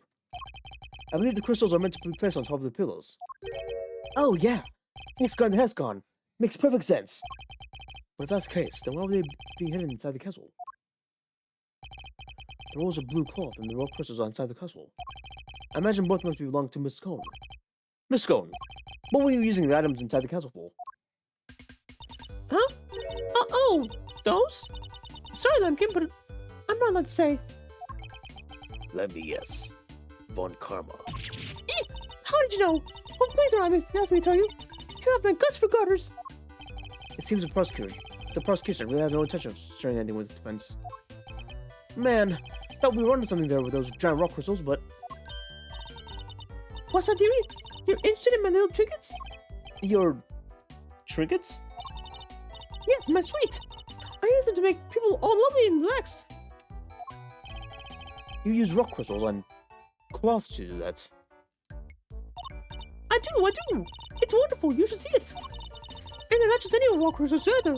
They're great big lumps of salt with lights inside them. Wow, those things are lamps? Oh, that's not even the half of it. Those cloths hold on even more exciting secret. She really opened up the moment we started talking about our trinkets. Since you're here, why don't I give you all these boys a little taste of my relaxation magic, Oh, Batty Bumpkin, can you get it all out and set off for me? The name is just bad. Is that a no? Why are you being so selfish, Batty Bumpkin? Oh, God. Oh, my God.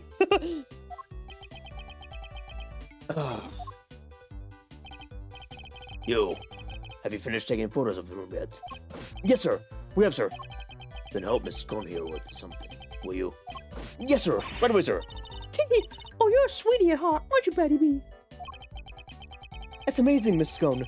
You got to do exactly what you wanted. That's some talent.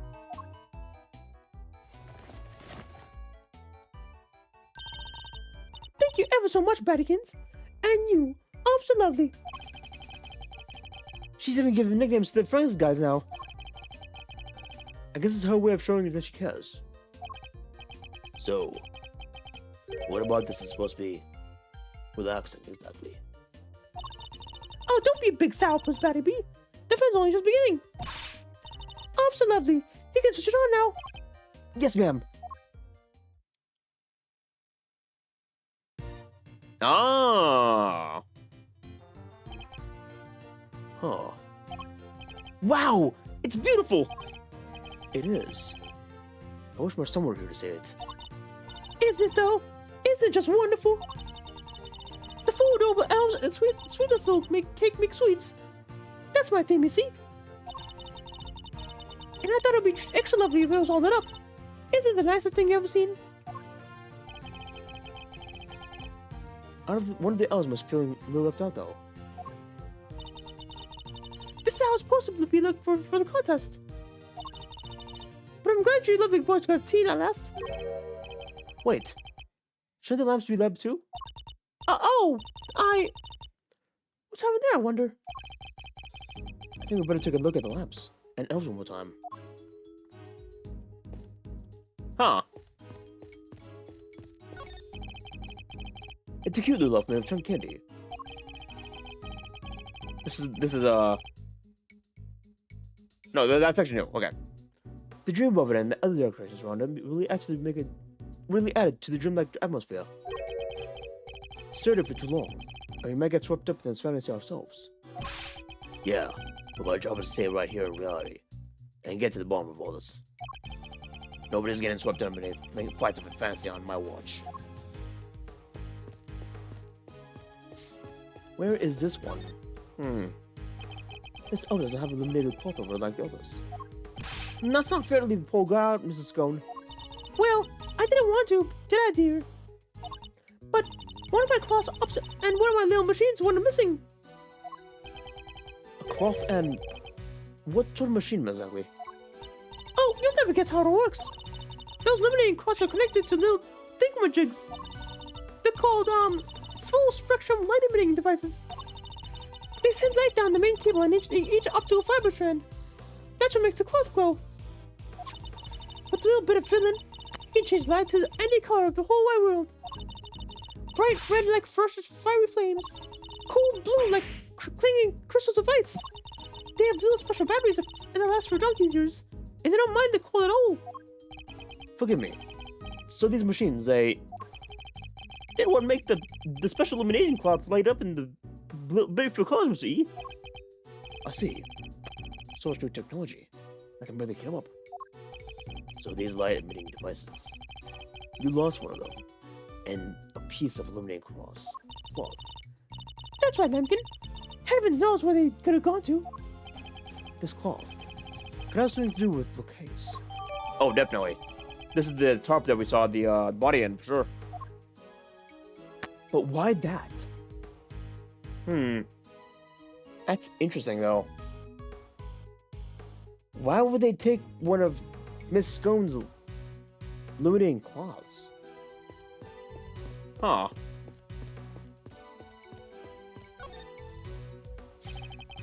Oh my god, what the fuck? Wait a minute. Why is there blood on there? Oh no. Oh no. That's not good at all. I must scour the scene and inspect anything that catches my attention. The doors look nicely decorated now thanks to the beautiful cloth around them. That is not what I wanted to highlight. What the fuck? A cloth for which we found inside the castle. A welcoming doorway makes a welcome home. That's just common sense for us detectives. Says the man who just trampled all over the class's entryway. But I'll hold my tongue for now. The lamps appear to be broken. Bulbs are smashed. Both of them. Maybe they fell and broke onto the floor? Look, there's a red stain on one on the left. That's not such a stain. That's... Yep. It's blood, alright. I can smell it. What? Blood? Why is there blood on this lamp? Perhaps something to do with the white bulb is broken. We better take a closer look at the other one, too. So Miss Scone actually intends to use the lamps as a play. And why were they stashed inside the castle? Maybe they're broken? Except, there's plenty of other places you could put them in. The best place to hide is some salt and some sugar. Isn't that how it goes? Or perhaps the best place to hide trees in the forest. Anyways, the first intention was to put all the sea lamps on a final display. That contradicts a certain piece of evidence in my possession. Does it? Wait a minute.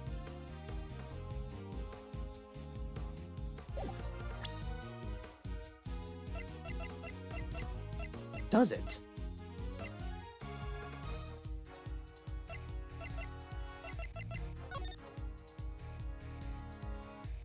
Oh. Oh. I get it. Non-confectionery items may not be used as a decoration. Sams and display materials will be provided. Okay.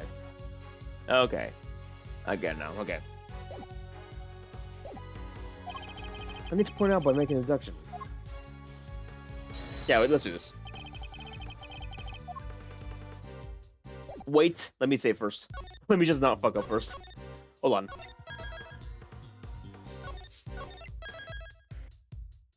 Bam, bam. Ugh, okay. Okay. Let's do this shit. Eureka! Take a look at the list of rules for the contest, detective. Non-confectionery items will not be used as a decoration. That means the salt lamps and luminous cloths will both have been against the rules. Ah, yeah. Isn't that why they were stashed away in the castle? I think we need to dig a little deeper with the scum before I can say for sure. My shoes are already covered in cream. I wouldn't go any closer. Unless you do want to do the same thing to happen to you. We've seen what's behind the doors. There's really no need to go look at it again. Oh, okay. Alright, let me see if I can do this. Ah, because she... I get it. I get it. What? That's bullshit! High temperature. Running cream, that's probably why. That one's easy. It's running because of the high temperature. For sure. The whipped cream in this room is collapsing because the temperature is too high. It's 68 degrees. My messed up shoes can vouch for that. And yet... when you open the doors to the castle, the items themselves were just fine. Yeah. They were sturdier than expected. Sturdy? That's not the way I would describe most things in the way of confectionaries. I think I better take another look at those handles, don't you? What the? I think it's safe to say those handles aren't made of candy. It's not just the handles. The whole castle. The little elves. They're all just plastic models with cream smeared on top. What? So none of this is confectionery art as well, after all? No. It's simply made to look like candy, with the cream having been added to lend it an air of authenticity. Huh.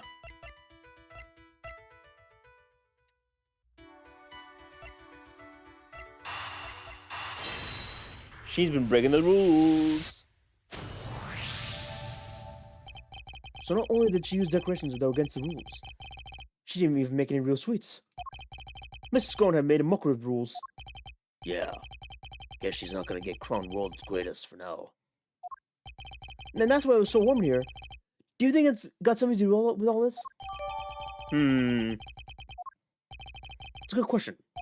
I think I better go ask Mrs. Scone for herself. Yeah, blunt force. Gotta be this.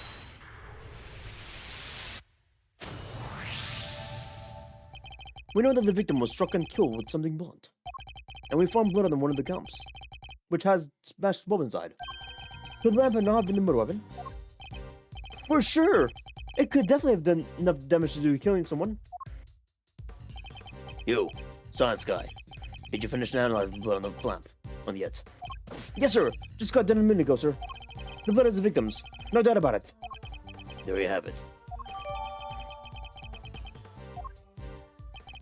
So the murder weapons were hidden inside in Miss Scone's room.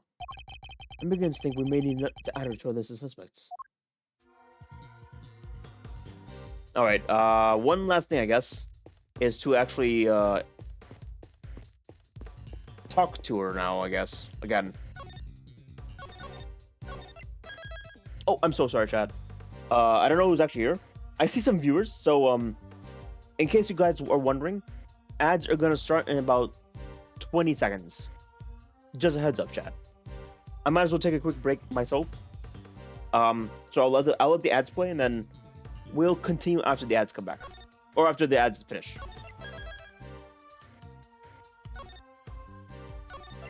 Yeah, I'm just gonna pause momentarily to BRB and let the ads play for you guys, and yeah, we will continue after they finish. It'd be very appreciated if you watched.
Jesus, man. Anonymous gifted Jack. I think it's Sky, actually. Wait a minute, let me just check. Let me just check it's Sky. I'm pretty sure it's Sky. That might be Sky. I'm pretty sure. Let me check. Where's Sky? Where is Sky's thing?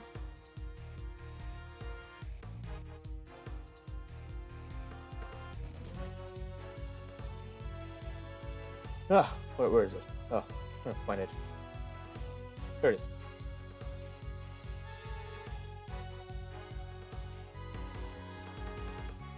Let me just double check. Pretty sure that's Sky.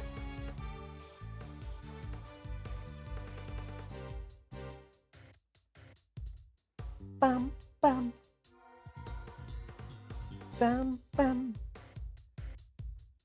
Bam, bam, bam. Yeah, it's Sky, yeah. Making sure. Thank you, Anonymous, for shooting Sky point blank with the gift sub bullets. We shall forever remember Sky, and hope they recover swiftly in the gift spittle. Pour one out for Sky, chat. Thank you, Anonymous. I'm pretty sure I know who Anon is, because I think it says they gifted him 10 out of 5. No, that's actually, no, I lied, never mind. I lied. That is not how many gift subs they actually give that out. I lied. I might know who Anonymous is, but I won't say who it is. I won't say who it is, out of privacy. But thank you, Anonymous. Really appreciate it. Hope you're enjoying the stream. Hope you and the rest of chat lurking are enjoying the stream. Ugh, okay. Let's continue, shall we?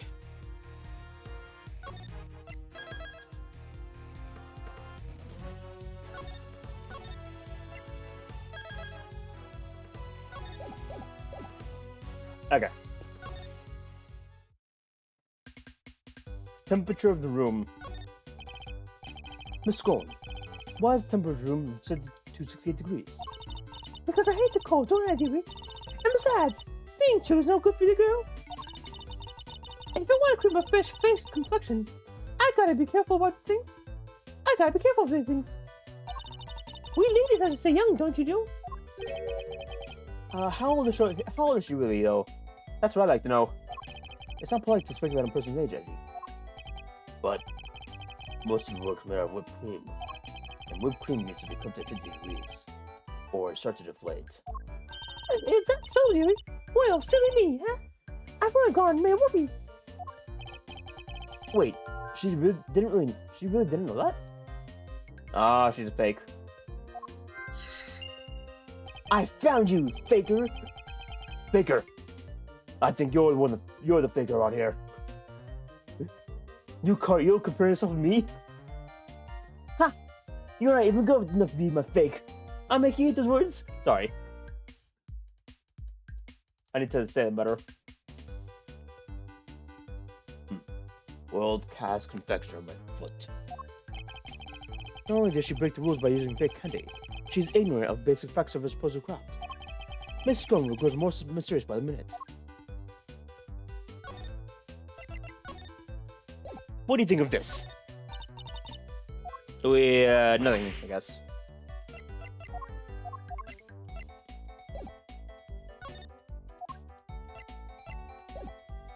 Or actually, maybe I just logic.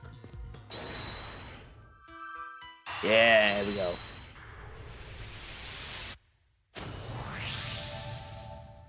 Mrs. Scone appears to lack basic knowledge of how the confectionery is created. And she says that she snuck into another entrance room for research purposes. Hardly the actions of a world-class confectioner competing for a major prize. Yeah, not how I'd picture a top pro acting. Though she maybe had lacked a little confidence, or was she not actually a confectioner at all? Perhaps she had another agenda altogether. After all, we only have her word for it that she went into the room to do some research.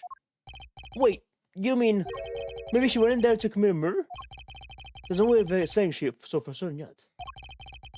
But she is hiding something. That much I'm certain of. Let's go.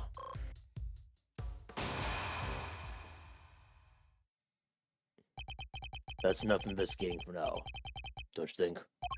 Yes, we've certainly found plenty of interest. Something has been bothering me for a while now. Mr. Von Kamma would have surely found the murder weapon when he searched the room. And yet, he didn't arrest Mrs. Scone. He didn't even seem interested in questioning her. I think our first priority should be to find out what he was really up to. Detective Bad, I have a few questions, things I'd like to ask Mr. Von Kamma. Me too. Him and Scone.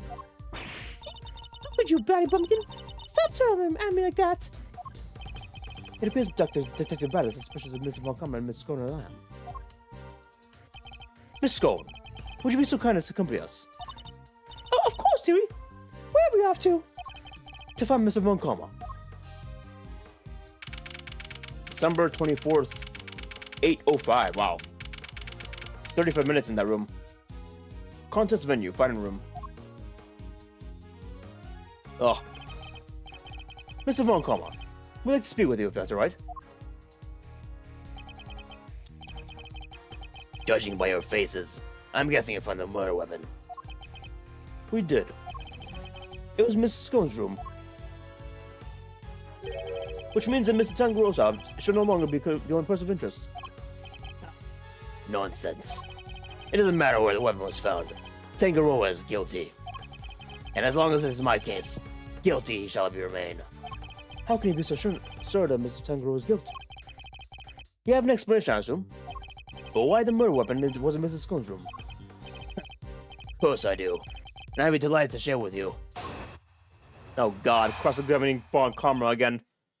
Oh, this is gonna be ruthless. Tangaroa killed Frost with one of the Scone's salt lamps in order to frame her for the murder. To complete deception, he took her back to her room once the deed was done. After all, it had been found near the victim's body. Tangaroa would have been seemed doubly suspicious. A body may have been hard to move, but a murder weapon, considerably less so. And that is why there was no piece of evidence on the scene that was pointing to the particular suspect. Oh! So it's your assertion that Mr. Tangaroa took the salt lamp back to Miss Scone's room? It is indeed. But it is more than an assertion. It is a fact, based on my own investigation. You mean you have proof that he did so?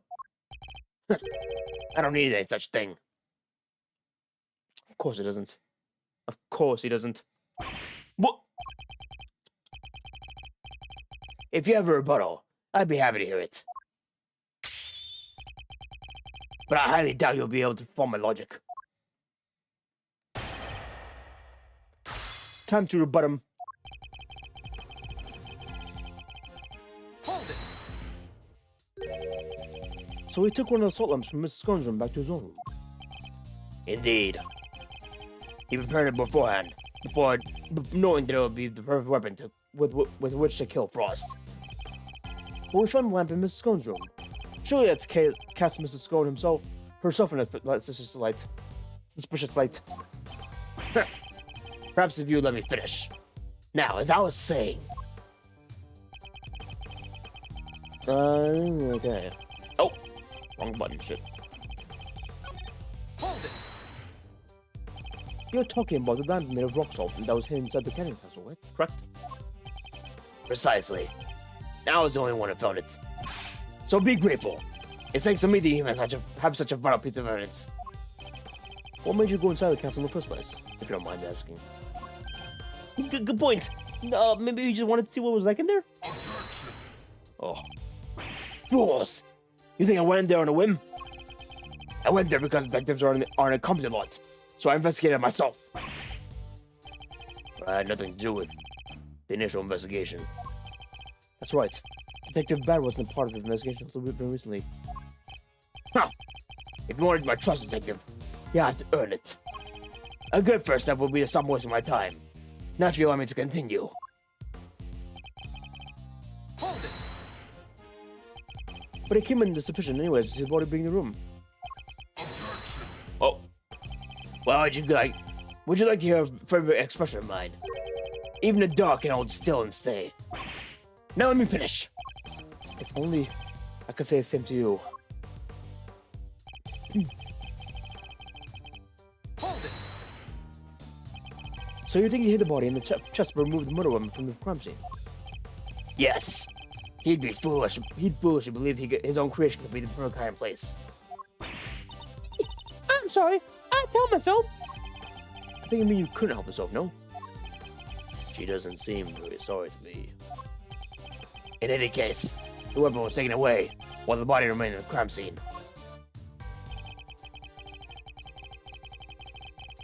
Hold it. But if there's no proof, how can you say for certain that Mr. Tangrowth is the culprit? Is that the best you can do with pressing me? Listen here. Presence of a body in Tangrowth's room is itself a proof of itself enough for his guilt. Objection. And if you didn't find evidence pointing to any of the other possible suspects? Ugh. I need to retry that. And you didn't find any evidence pointing to any other possible suspects? Ugh. I need to practice an enunciation better. Ugh. Perhaps you should take another look. You might. You really don't give up, do you? There's no need to take another look. Tangrowth is guilty. End of story. If you insist on asserting otherwise, then show me some proof to back up your ridiculous claims. I'll have to think back over this crime scene criminal. If Mr. Tangrowth is really isn't guilty, then there must be something that points to somebody else. Trusting Ms. Montcalm on any of his statements won't have much of an impact. Yeah. My only hope is to present a piece of evidence that contradicts his claims. Okay, can't. Go back to our room when video's done.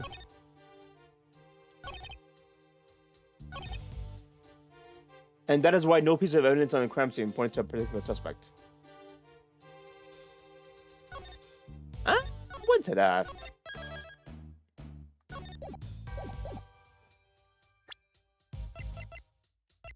It would have been the luminous cloth in that case. Objection. Yeah.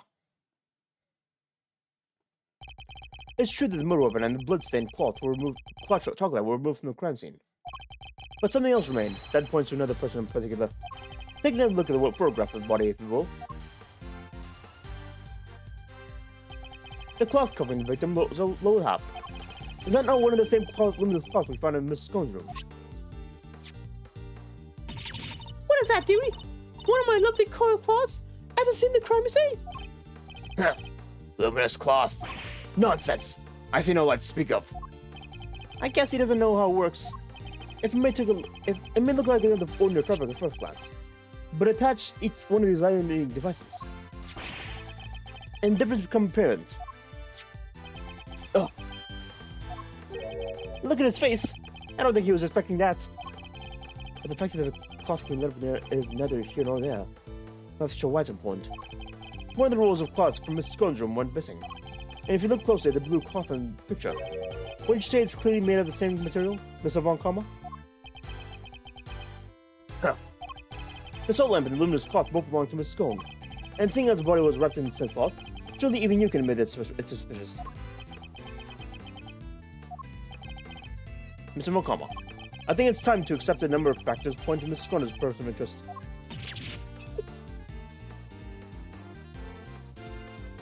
Was it a foot? But Brecky Pegleg, how could you? You're accusing me of all people? I'm not accusing you of anything just yet. But I do think you're hiding something. That's not... Just to clarify, your assertion is that both the murder weapon and the cloth were in Miss Scone's room prior to the murder. Exactly. It's something funny. Only that you walked so carelessly into my trap. Neither the cloth nor the murder weapon were back in the room. So sorry to break it to you. What does it mean? Tangrowth spotted them both before the contest began, and other lamp and cloths contravened the rules. He subsequently confiscated them, and took them to his own room for safekeeping. What? Then, after the contest began, nobody saw or hide nor hear Frost as he secluded himself to his room. And the only person capable of entering his locked room was Tangrowth, possessing he did the only key.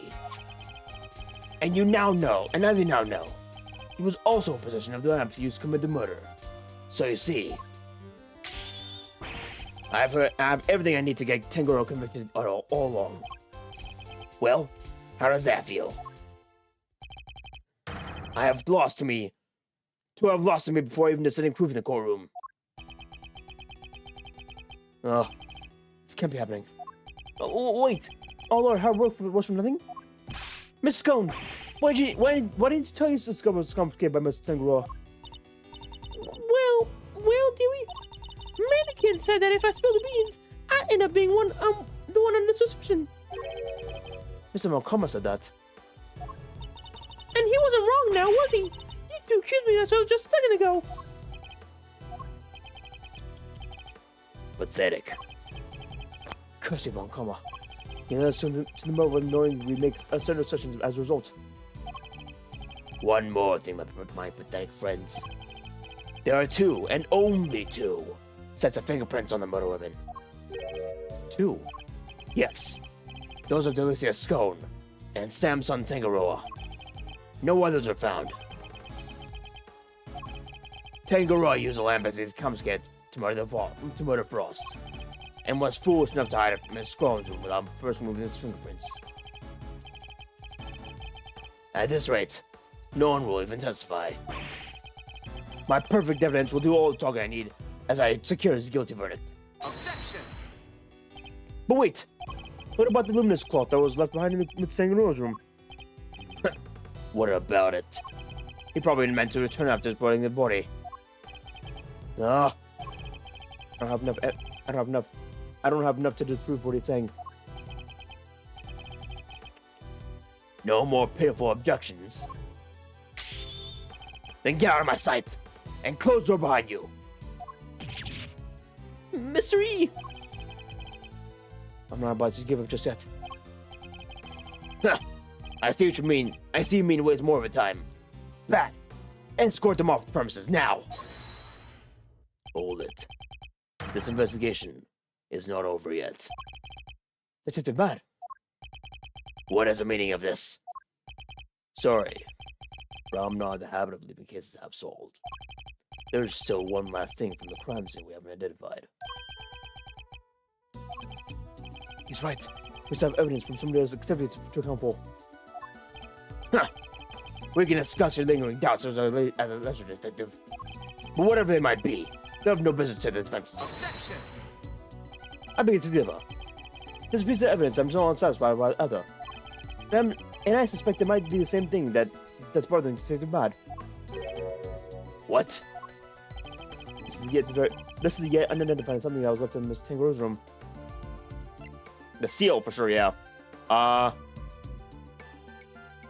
Take that! Yeah. We still haven't properly identified this piece of evidence. That's... No, okay, never mind. I guess not. I lied. It seems you're the one who isn't satisfied here. And I assure you, there's no such thing as an unidentified piece of evidence in Von Comma. I picked the wrong thing. No, a single question doesn't mind. Guess this? Oh, the fingerprints. Take that! Of course. There are fingerprint marks on one of the Tangaroa's cushions. Supposing they belong to the murderer, then it can certainly explain how the prints didn't end up on the murder weapon. How do you know so much about the crime scene? Because I let them look around. You let the defense examine the scene, Bad? Are you out of your mind? I don't remember you telling me not to. Ugh, insolent worm. You would do well to remember this then, Detective. That the results of the next salary review is up to me. Oh. Detective Bad's in trouble now, too. I'm sure glad you're my boss, Mr. Edgeworth. As long as you remember that the results of your salary review is up to your report is on the case. Wow. Not him, too. Not him, too. Heh. I'm an attorney uncovering such a fact based on a cursory investigation. I'm almost impressed. But it's entirely possible that this fingerprint mark belongs to Tangaroa. After all, he wore gloves while preparing his creations. Objection! But can't prove conclusively that the fingerprint marks are his. Furthermore, there's still something about Mrs. Scone that doesn't add up. Is there? Or is something I'm prepared to admit defeat? Oh, stop it, Greggy! Stop it, stop it! Why are you being so mean to your poor old pal, Alicia? I am up to the nibbling poor Sammy Poodles, Sammy Poodle sweeties. What more would you want? I don't want to have to make you suspect. That much certain. But you lied to us. And you're still not telling us everything. Greggy, stop it! Stop bullying me! I'm sorry, but you don't even know the temperature the whipped cream should be kept at. What kind of professional confectioner doesn't know that something as fundamental as that? I'm sorry, alright? I'm sorry, I'm just a silly muddle-headed girl. What more do you want me to say? I don't think you're muddle-headed at all. I think that you were never a confectioner in the first place. Enough! I'll thank you to keep your basic accusations to yourselves. Evidence and everything in the courtroom, in case you've forgotten. If you're going to accuse a witness of perjury, then I demand you present something to back it up. But this isn't a courtroom, is it? Nevertheless, what proof do you have that Miss Scone doesn't know the first thing about making desserts? Take that! Every single one of Miss Scone's creations break the rules of contest. The offending items, the qualcomm lamps, were duly confiscated as we established. And the woman does not go and bring them back to her room herself. Objection! But those weren't the only room-breaking items in their room. What? The entire fantastical world of Miss Scone created. Every last bit. It's all just a collection of plastic models slathered with whipped cream. That cream is the only authentic confectioner in this room. Ugh. No real-world title contender would ever stoop so low. Is this true, Bad? Yep. Saw with my own eyes. Stepped in it with my own shoes. Did we finally convince him? With the lies I suppose, I guess. Surely he can't continue to deny the facts. Miss Scone, your actions place you firmly on a list of suspects.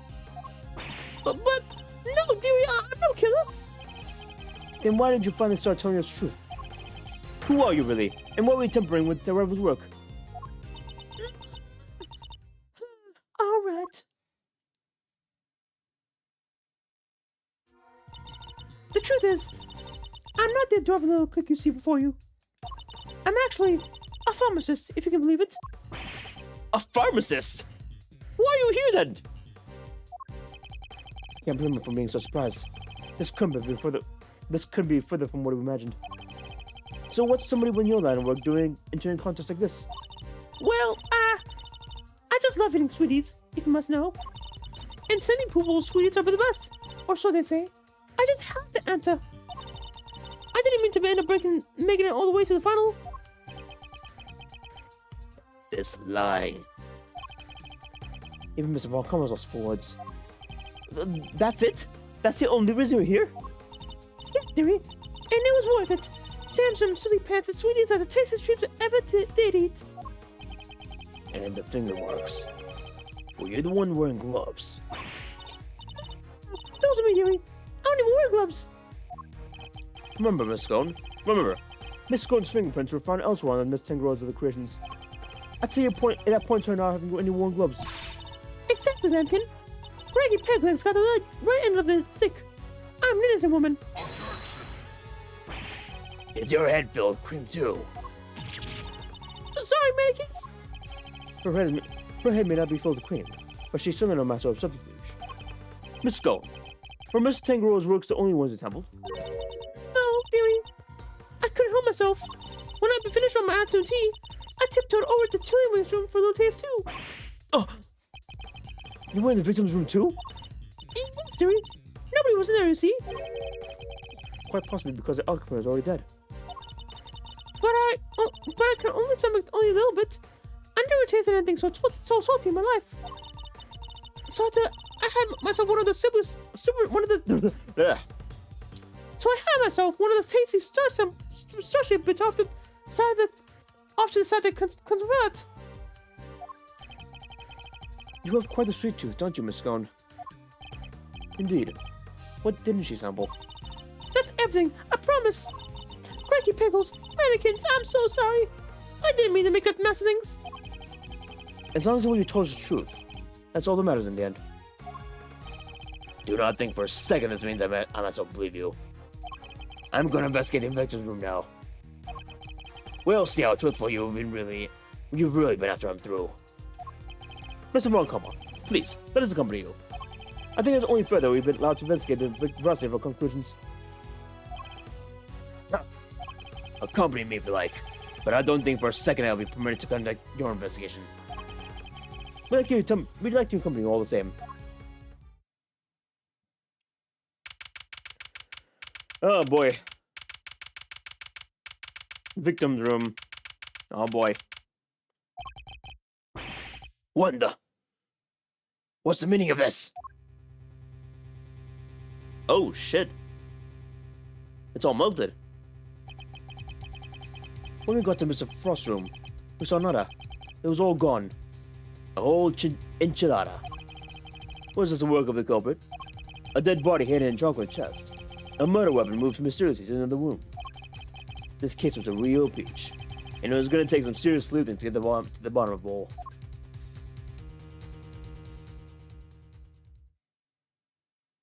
To be continued. Oh shit. Save progress. Middle. Here we go.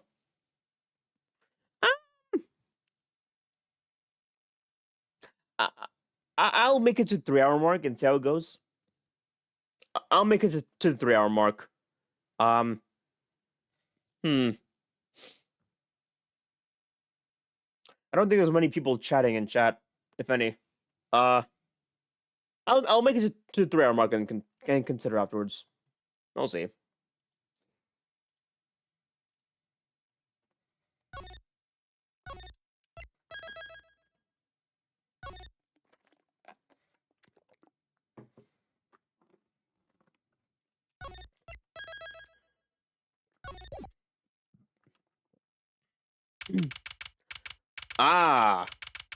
Back to Edgeworth. Or Miles, technically. April 2nd, 10:15 a.m. Zodiac Hole. Fountain room.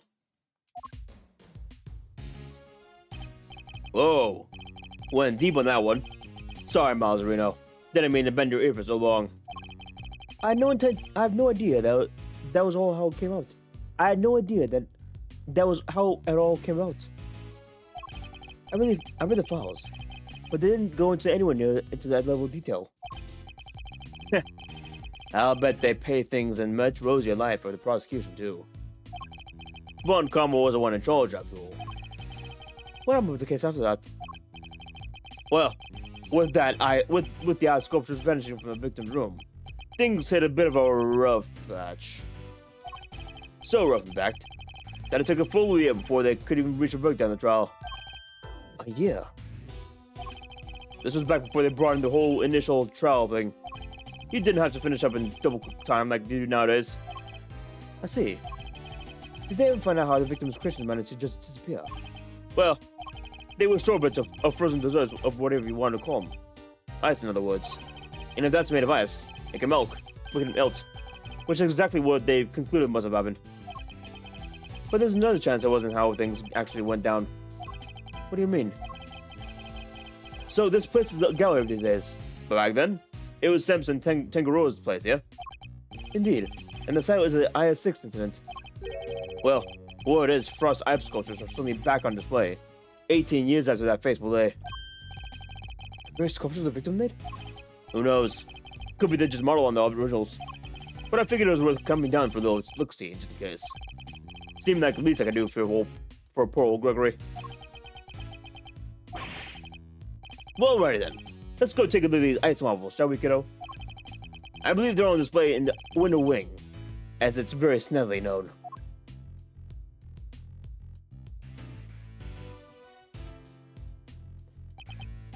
So, window ring. Here we go. Oh, I don't believe it. It's locked. The gallery's open for biz, but the wonder wing's off limits. What gives? Fender. Perhaps you should look more closely at the pamphlet we've given. The window wing's over there.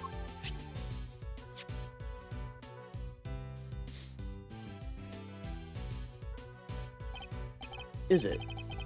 Freaky. Could have sworn it was this one. Anywho, shall we? Time to dive in and see what we should have seen 18 years ago. Oh my god, Ronnie. Ronnie and Desi. Oh my god. The hotties here. Hi, Desi. I miss Desi, chat. She was hot. She's really hot. Who is this guy?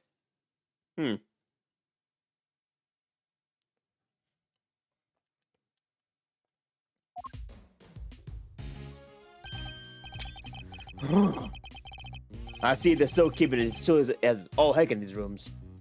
I'm about to turn these into a popsicle stick. It is a win-win, you know. But you're right. It's like a freezer in here. It could be a trick of light, but it feels like the whole room is made of ice. The temperature controls will be somewhere at the back there, if memory serves.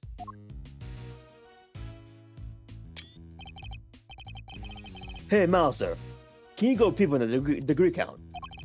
I'm thinking to complain to the management in this order. There is such a thing as too cold, yeah? Alright, if you insist. Take your time, nosy around, and take insights while you're at it.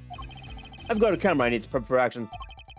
Feel like you probably may appreciate a picture of all this. I'll put it as grab so we can have gander. Of course.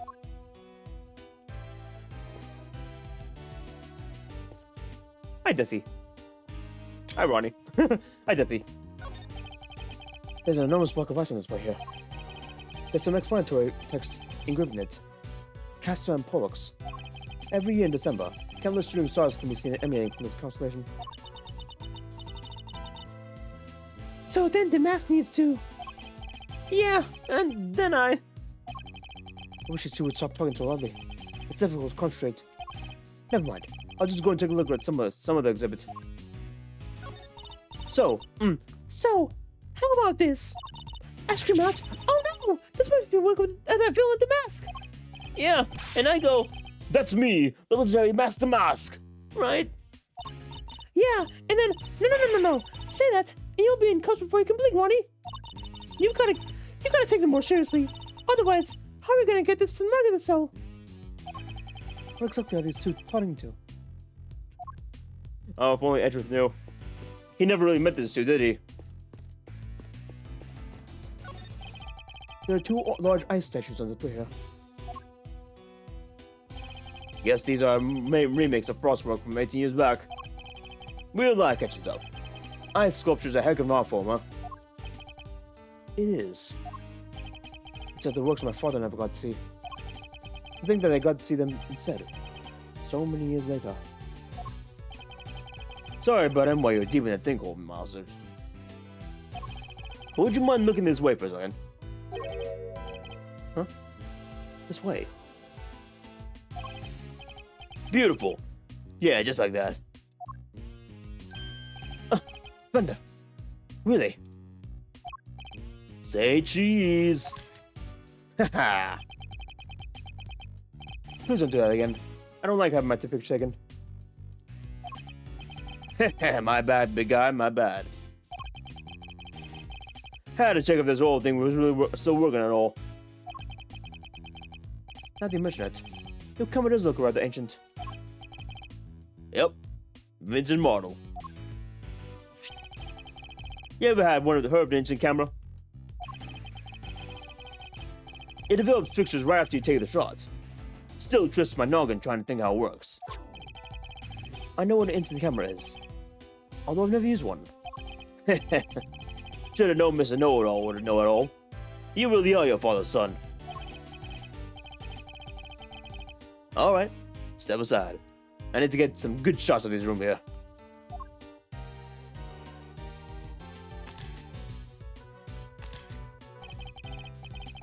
Fool was joking. He looks very serious about the picture he's taken. He must have had his own theories about the IS-7 incident. Woo! I should have been a paparazzo. These are gold. And they develop right away. Wanna see? Well, since you already shoved one in my face. Wait a minute. That's one of the things. One of the rock crystals on display. What the hell? Why is it in display here? That's kind of sus, actually. That's very sus, actually. Huh.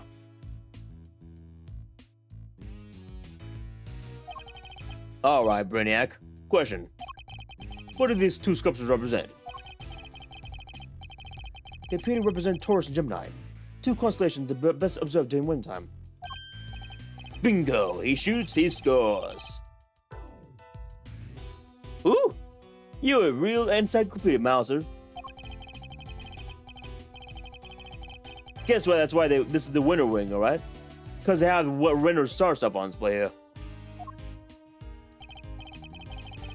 Anyways, seeing as I'm the nice old rogue on the block, that one's yours for the keepsies.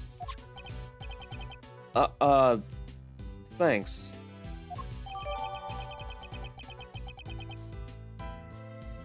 Interesting. Definitely gonna be useful. Huh. So the victim made these same Zodiac statues out of flavor ice for the contest 18 years ago. Sure did. Lovely crafted left-side desserts. I only ever saw the old ones in photos though. But these are the spirit of the originals. So this is what you want to show me? Yep. Think Gregory would have wanted to see him too. And I may not have had an inmate coming on my own. Sorry to drink you along. Not at all. I'm happy to be able to see with my father's final case unfolded. Good to hear you say so, Palio. Let's say we grab another crypt snap to commemorate this horrible occasion. Absolutely not.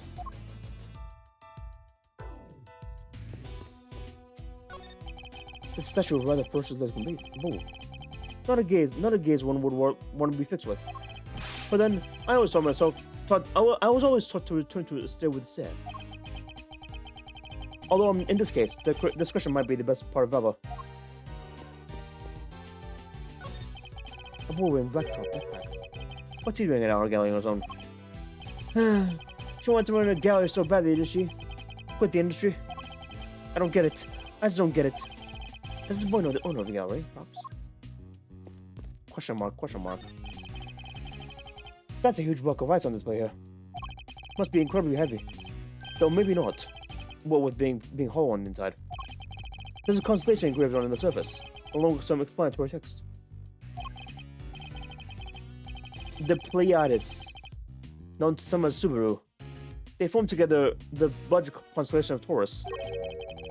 But why crumbs from these stars on one-time part of the single constellation? I guess people in age times weren't hugely careful about such things.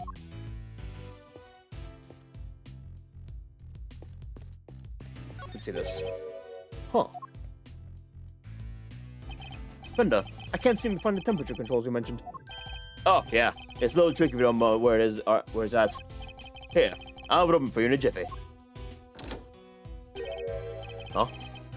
Dang thing's locked. Makes sense, I guess. Wouldn't want a visitor cranking up the thermostat and melting the lot. According to the pamphlet, winter wing is kept at a constant 27 degrees. Woo-wee! That's colder than a snowman's skull bits. I'm gonna freeze to death in here. Guess there's only one thing for it. Somebody's getting a snuggle. Hey, what's with the answer there? You want me to freeze to death? No. Alrighty, I got the shots I wanted. Shall we scoot on over to another wing and see what's good? Might as well do the food too while we're here. I suppose so. Oh no, who died? What was that? It came from the fountain pen, from the fountain room. Come on, let's go see what's up. Why is Larry here? Why is Larry here? I'm so concerned. Why is Larry here? Oh no. Why is Larry here? Why is Larry here? Why is Larry here? I am very concerned. Oh. Is that Gusto? Oh no. Yes.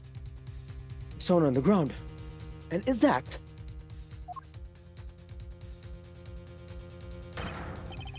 Larry, what are you doing here?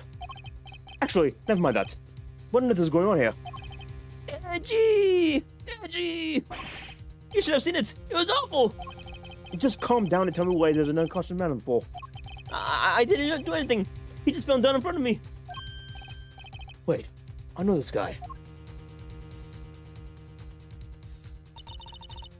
Is everything alright? Oh wow, Scone's here. Wow. Scone's actually here. Shit. Is that Judy? think it's Judy, actually. Huh. Don't you know it's rude to keep racking in our regalia, you naughty boys? Wait. The smell. He's still breathing. I know these symptoms. It's our safe, Miles. We need to get everyone out of here. Everyone, with me. There isn't a moment to lose. There's poison gas coming out of the room.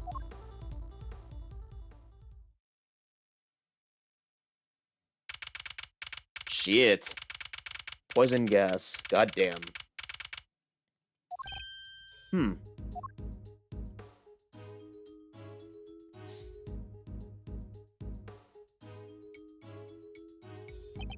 How's the victim doing, Fender? Not good. He inhaled a lot of gas. He's still out, and it sounds like it's pretty serious. But the paramedics said there was no external injuries, and that he was conscious before it happened. Anyway, he's alive. Just barely. He's lucky we found him when we did. But like I said, he's not out of the woods yet. They put him on in the medical room wall with a specialist.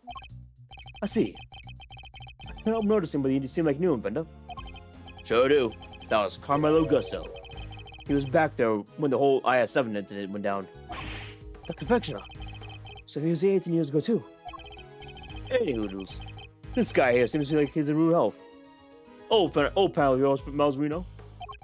Yes, something like that. I'm glad you're okay, Larry. Yeah, something like that. Are you serious, Edgy? You know me since we were in elementary school. Crush your guy's feelings, why don't you? Anyways, I know you're not supposed. You're supposed to come in. I know you're supposed to come in Laurie's doing when I'm dressed like this. Laurie's doing it when I'm dressed like this. Say no more, Larry. Okay? Got that? This is Larry Butts. He's a bit of a troublemaker, but he's one of my friends from back when we were little kids. Ever since he developed a passion for art, he's been trying to make it big as Laurie's done him. But new name or not, he's still the same old Larry. Oh, grade school buddies. I need to go tell Gregory about this. He'll be over the moon to tell you, pal. He was always worried about you never click with anyone. Hear that, Itchy? You're like having fun like me. I never knew what I was caught up such worries from my father. Never mind that for now, brother. What are you doing here? Laurice, Edgy! How many times do I have to tell you it's Laurice? What are you doing here? Oh, what's with demon eyes? Alright, I'll talk. Stop looking at me like that. Good. Now talk. You wanna know why I'm here? Why the heck do you think? For my art, of course. Oh, I'm coming down a date here with Lulu soon, so I thought I'd better scope the place out. So, not actually for art at all. Laurice, my man. An artist and a romantic. You have to introduce me to this lady friend of yours. Oh, sure. It's nice to have somebody with taking interest for once. Spare me. Oh, by the way, Larry, so did you notice anything while you found the victim? No, nothing in particular. Did you say you seemed like you seen something awful? Oh, the old guy. He just appeared, and then he was on the floor. Scared the life out of me. But for once, I had nothing to do with any of it. Don't look so proud. That's the least one we should be able for.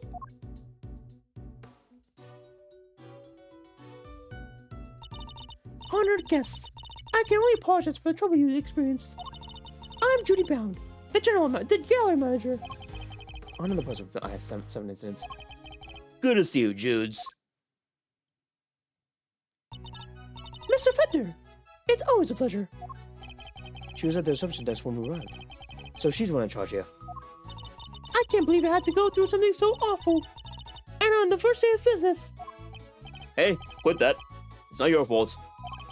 Oh, wait. I guess I better introduce you guys. Judy, meet Miles Edgeworth, son of late great Gregory.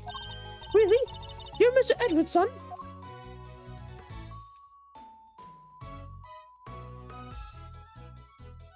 Oh. Isn't it fabulous? That great man's son here with us? 18 long years have passed, but now look, he's here at last. It's very lovely to meet you, Mr. Fine Attorney Number 2. Oh God, she doesn't know. Judy, that was a bomb. I see you're in good voices ever. Miles Edgeworth, prosecutor. It's a pleasure to meet you. Oh, you're a prosecutor. I'm so sorry. Forgive me for jumping to conclusions. She's very polite, but there's something strange about her. Hey, Judy, can I, get an autograph? You can write it here. Well, if you're sure you'd even watch the thing. Why do you want it, Larry? Rude! You know who she is, right? Come on, Mouser. You don't keep up with the showbiz or news or anything? Guess it's no big surprise. What's going on? Why are they looking at me like that? Judy is a living legend. It's not just TV, movies, musicals, chart-topping hits, you name it. Oh, don't be silly. I'm just a humble art gallery owner now. I finally quit the business for good. I finished shooting my last movie just the other day, in fact.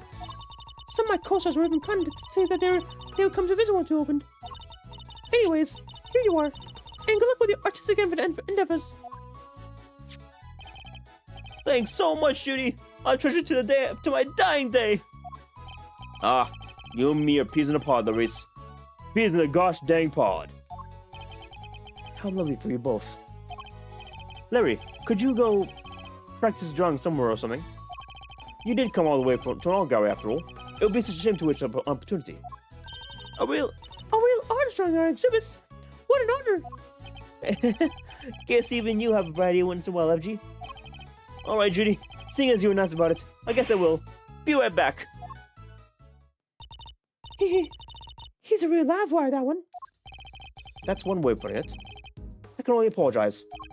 By the way, there was another woman with you before. Where is she now? You mean Delicia? Delicia Scone? She's in the medical room helping care for the Mr. Gusso. I call it a medical room, but it's nothing quite so grand, of course.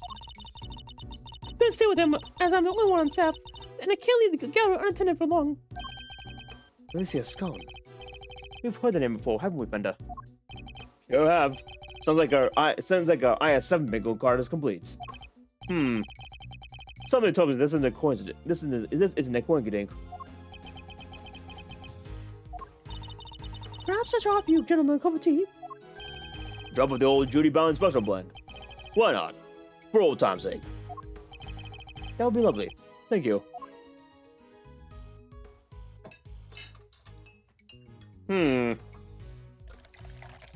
Interesting. Now, if you'll both excuse me, I'd better go and explain things to the other visitors. You go do your thing, Judes. Thanks again. Whew. Toodles.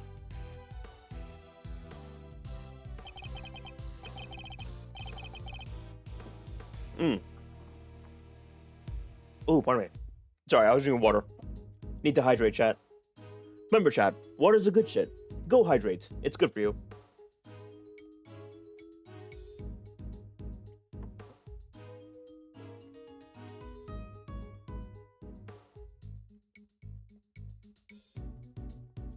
Okay. Ooh. Okay. This aroma. Ceylon, I believe. Let's give it a try.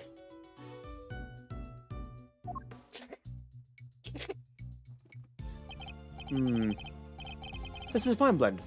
A top quality Ceylon indeed. It's citrus aroma.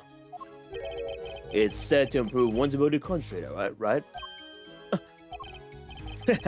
Your old man said the exact same words 18 years ago. Really takes me back. There's just one difference. Jude's cold the sauce was back then. Not today though, it seems. Anyways, don't you think it's a little odd? Every single person from an 18-year-old case, all assembled on the same place at the same time. Yes, it almost feels as if the investigation is in order. Miss Edgeworth, sir, you're right. Mr. Edgeworth! Mr. Fender!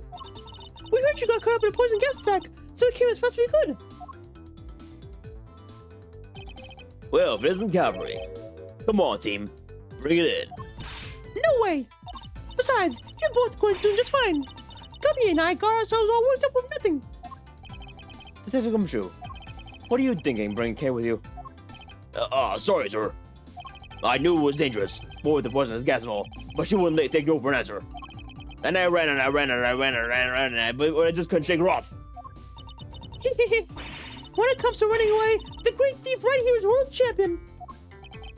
Then run away. Don't chase a poor detective. All set, sir.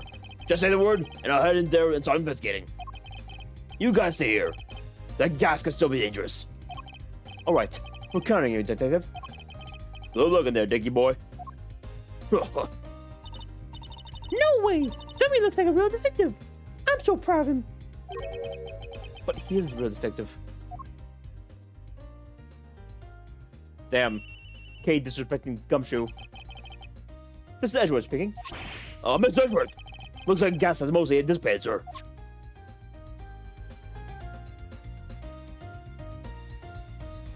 Ah. Interesting. The top of the lid is off. Very interesting. Very good, detective. Now calm down and tell me what you see.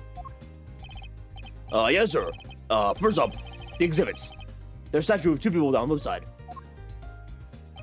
And one on the right, some kind of two-horned animal. Wait, statue of two people on a two-horned animal. That sounds familiar.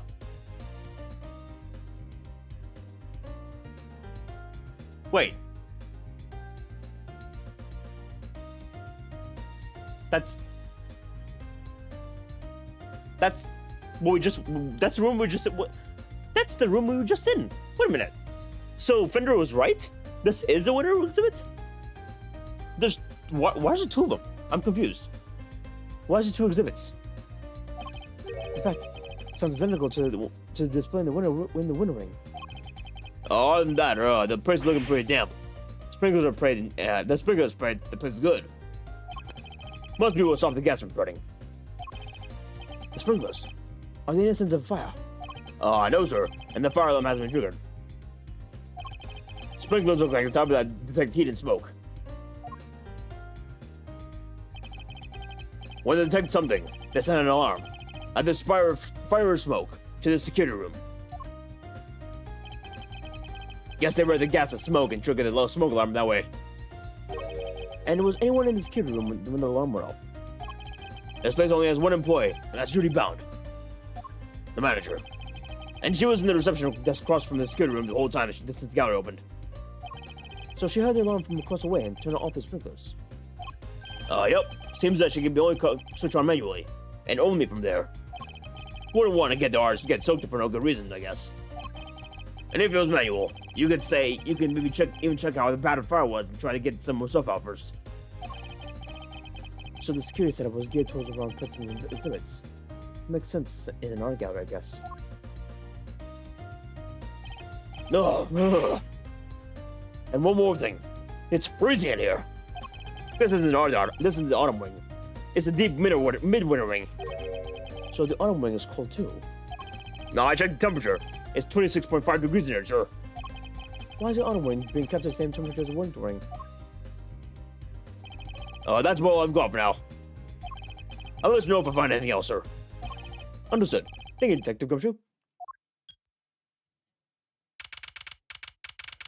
Interesting. So Fender was technically right. But why are there two winter rings?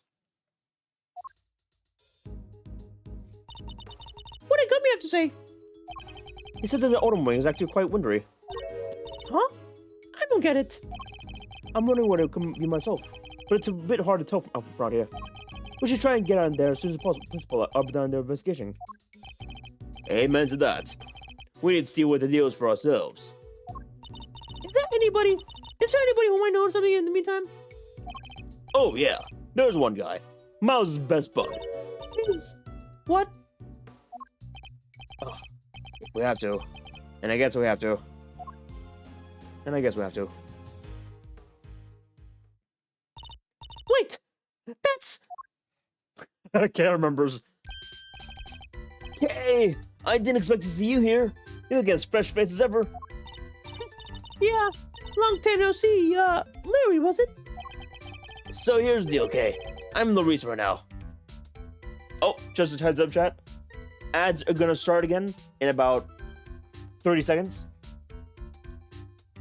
It'd be very appreciative if you watched.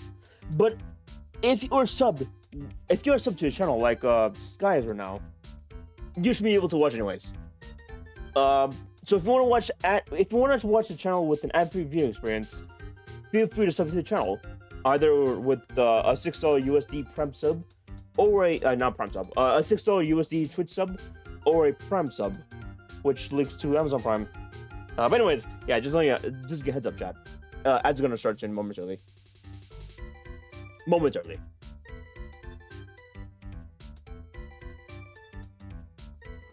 So here's the okay. I'm the Reaper now. You see, I'm a bit of an artist. Ah, so that's alias. I like it. Good to see you, Maurice. I always knew you were a nice, thoughtful kid. Unlike some people I know. I have some questions for you, Larry. What the? How am I a suspect? Just because I found a guy doesn't mean I did a crime. I never said you did. I just need to tell you what you saw. You say you saw something awful. How so exactly? Look, I didn't see anything. I didn't do anything, okay? I don't think I did anyways. I don't think I did anyways. Whoa, Chief. You didn't sound too sure of yourself at the end there. There's something you should know about him, Benda. When something smells, it's usually the butts. We've been saying that for about Larry for 26 years now. His ability to track trouble is legendary for want of a better word. His ability to cause trouble too. I suppose I better find out what he did this time. Oh, mine chest. Time to play chess, Sat. Time to play chess. Let's go. Some weird ass mind chess shit. Or I may soon cover anything I later might be hiding. However, I didn't see anything. I didn't do anything, and you can't prove otherwise. Ah, good business. It's almost possible for him to keep his cool. I need to buy my time for when he gets agitated and wait for him to calm down. Let's start by asking him to go into detail about what he's doing here. He shouldn't prove too much of a challenge. So let's get this over with.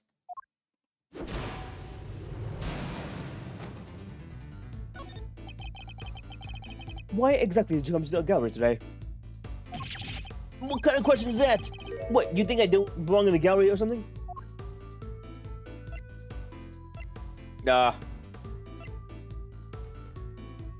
he's an artist. He makes sense. Hey, if you're gonna ignore me, then I'm gonna paint you a portrait. And when I'm done, I'm gonna scribble over it.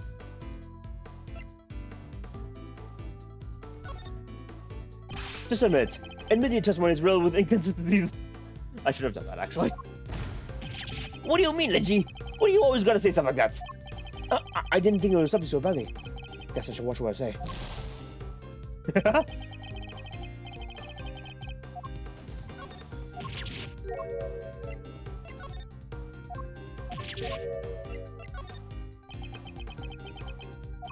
I'm joking, okay? I never scribbled on one of my pieces. How could I? They're valuable artworks. According to you, Pops, I imagine I might struggle to agree. No, laugh it up, funny guy. Luckily, some people actually believe my work.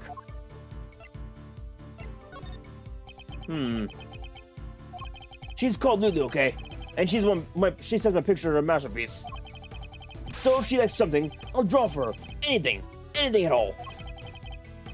And where is this Lulu? How come you're here alone? What? Okay, I can't be cut from this group for 1 second. I have my own life too, you know. Just a minute. What?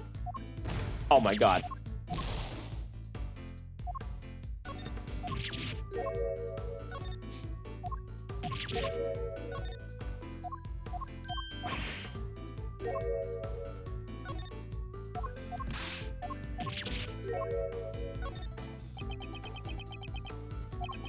Fine.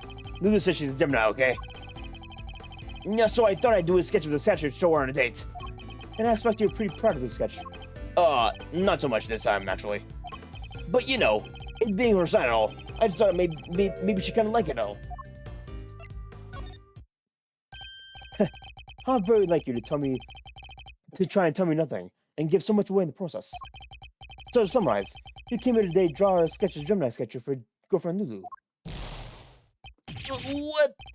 How'd you figure all that out? From your insistent peddling, you just can't help yourself, can you?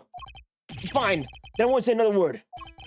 Larry may want to keep his mouth shut for now, but I'll have my answers one way or another. Let's ask him what he did after he arrived here at the gallery. Oh, thank God. We'll soon see what he's hiding. Just a matter of time now. Alright, tell me what you hear when you arrived. What's the big idea? Why are you all staring at me like that? I remember. I didn't have a pamphlet, so I didn't know what was where. I just kind of hung around by the front end. You didn't receive a pamphlet when you paid for your entrance fee at the receptionist? Huh? You mean my entry isn't... It's not free to get in here? You mean you tell me that you enter without paying? I'm sorry, okay? I wasn't deliberate, I swear. There wasn't anybody there at the desk at all. So I just thought entry must be free. You're saying Miss Brown wasn't at the reception desk at the time? Yeah, but it looked like there was maybe somebody in the room opposite. Interesting. According to Detective Gumshoe, Miss Brown had to enter the security room to activate the sprinkler system. I expect she wasn't at the reception desk because she was busy responding to the incident. And right after she finally got the place open for a visit too. Poor Judy. The Winter Wing, the greatest gallery attraction. The gallery's greatest attraction. And it's gonna be ruined now. You say you didn't have a pamphlet, and you seem to know all about the Winter Wing. For example, you let the Gemini statue you came here to draw just so happens to be in the same room. Therefore, it was your intention to visit the Winter Wing all along, wasn't it? Oh, how? How did you get me again? Fine, you're right. I came here for the Gemini statue. And yeah, I came here to visit the Winter Wing. I won't deny it. Players don't want to confess so easily. Then again, he's always managed to surprise me in unusual ways. Thank you for watching ads, by the way, chat. Really appreciate it. Hope they weren't too long, but thank you for watching. It's very helpful. Let's see what more he can tell us about the Winter Wing. I expect even Larry has found his feet by now.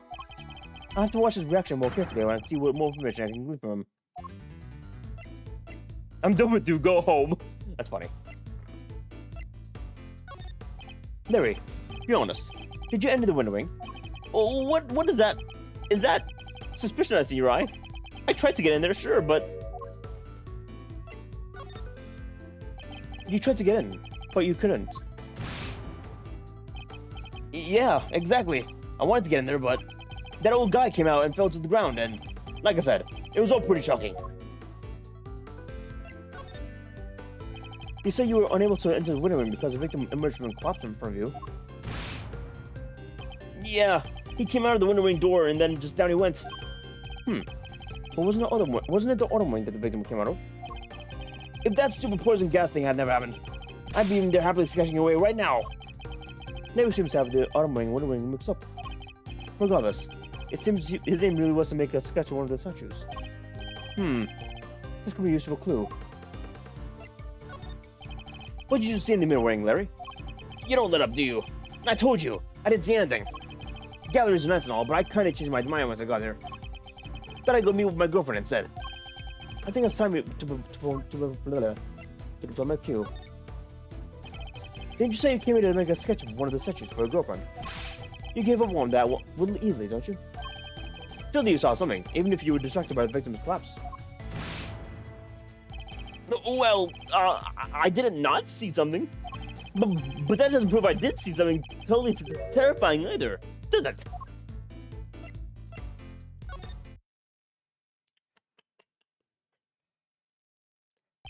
Really, Larry? You could at least try to make this a little harder for me. Put it away. I put it to you, Larry Butts, that you did in fact see something totally terrifying. How do you do it, Edgy? Are you some kind of mind reader? Fine. I guess there's no point in trying to keep it a secret any longer. I'm not sure there's much point in you trying to keep any secrets, given your track record. It wasn't exactly the most edifying use of my time, but that's checkmate.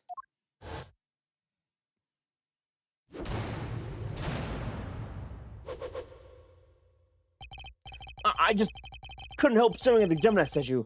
My eyes were drawn to it. Objection! You keep talking about a Gemini statue, but there's no way you saw what you think you saw. It's impossible. What do you mean? You think I saw a ghost statue or something? And we're still slipping under the misconception that he was looking at the window wing. This piece of evidence shows that what they were looking at.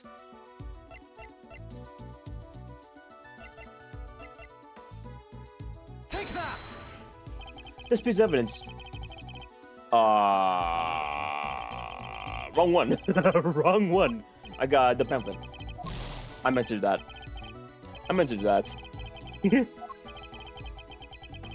The interior of the window wing. But it's impossible for me to have seen the Gemini statue culture. And certainly not in that room. I must have a piece of evidence that can prove that. Take that! Take a look at this pamphlet. The autumn wing features a sculpture depicting Capricorn, Aquarius, Pisces, and Aries. Not only that, but I've seen the statue depicting Gemini in the window wing myself. Which means that whatever you saw, it can't have been a statue of Gemini. Wait, let me see that actually. Huh. Weird. Interesting. Interesting. Okay. Guess that makes sense. Huh? Why is it not more surprised by that? I did see, it seemed pretty weird now that I think about it. One of the two people did look like goddess. So the other stuff, I guess that wasn't my imagination either. Other stuff? You're interested in it too, aren't you, Aji? Great! Let me show you. Show me what exactly? I drew a picture of it all. You got the whole scene down exactly as I saw it. But I'm still not that confident in my work, so well, I want to see. Well, really? All right, here. Oh my god. What on earth? It's grotesque. It's grotesque. You're trying to tell me that the statue is crying tears of blood. I have to say, Loris, it's pretty scary. Right? Because it was scary. It was supposed to be a statue of Gemini, but it up and turned into a goddess. Right before my eyes.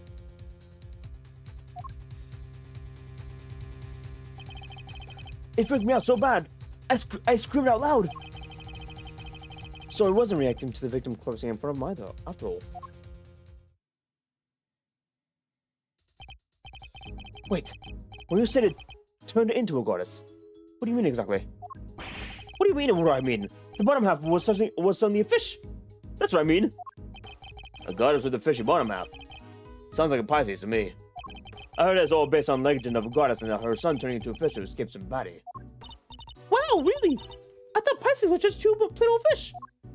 Edgy, do you think the statue is cursed? I mean, tears of blood, turning into a fish. That's some pretty cursed stuff right there. Don't be a fool. I imagine you simply mistook one of the statues for the other.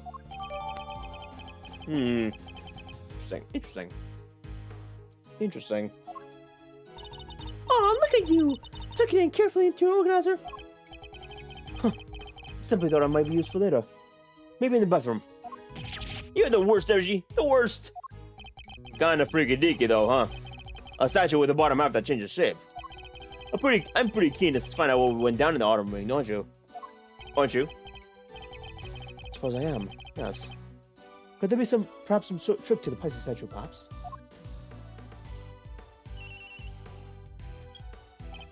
Yes? Edward speaking. I'm just about done with here, sir. There's no danger from the gas anymore. You can come in now. Thanks. Good work, detective.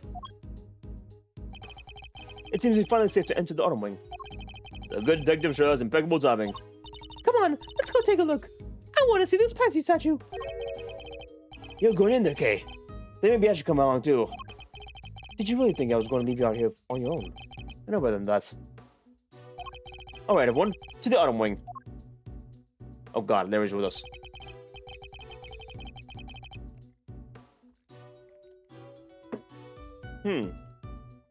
Fish.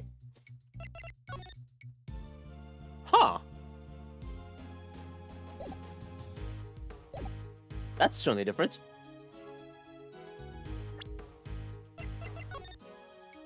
It's the exact same, except the bottom halves are actually fish. That's wild.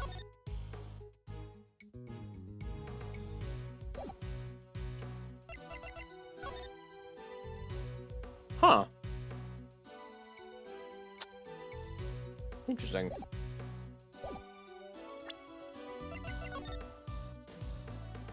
Oh, the Tor statue is actually different too. Instead of a blanket, it's clouds. That's wild. Huh. Wait, so if there's two... Oh, let me see this. So if the Winter Ring has the autumn statues... No, if the Winter Ring is here, in the... where it was supposed to be, then Taurus and Gemini are definitely there. But... Okay, the autumn wing's there. So that actually is the autumn wing, definitely, because... The Pisces are the mermaid people. And what we thought was Taurus is actually Aries because of the cloud, the fucking cloud stuff. Which means, the other two coverings are Capricorn and Aquarius because they're still covered. And this is not. Wait.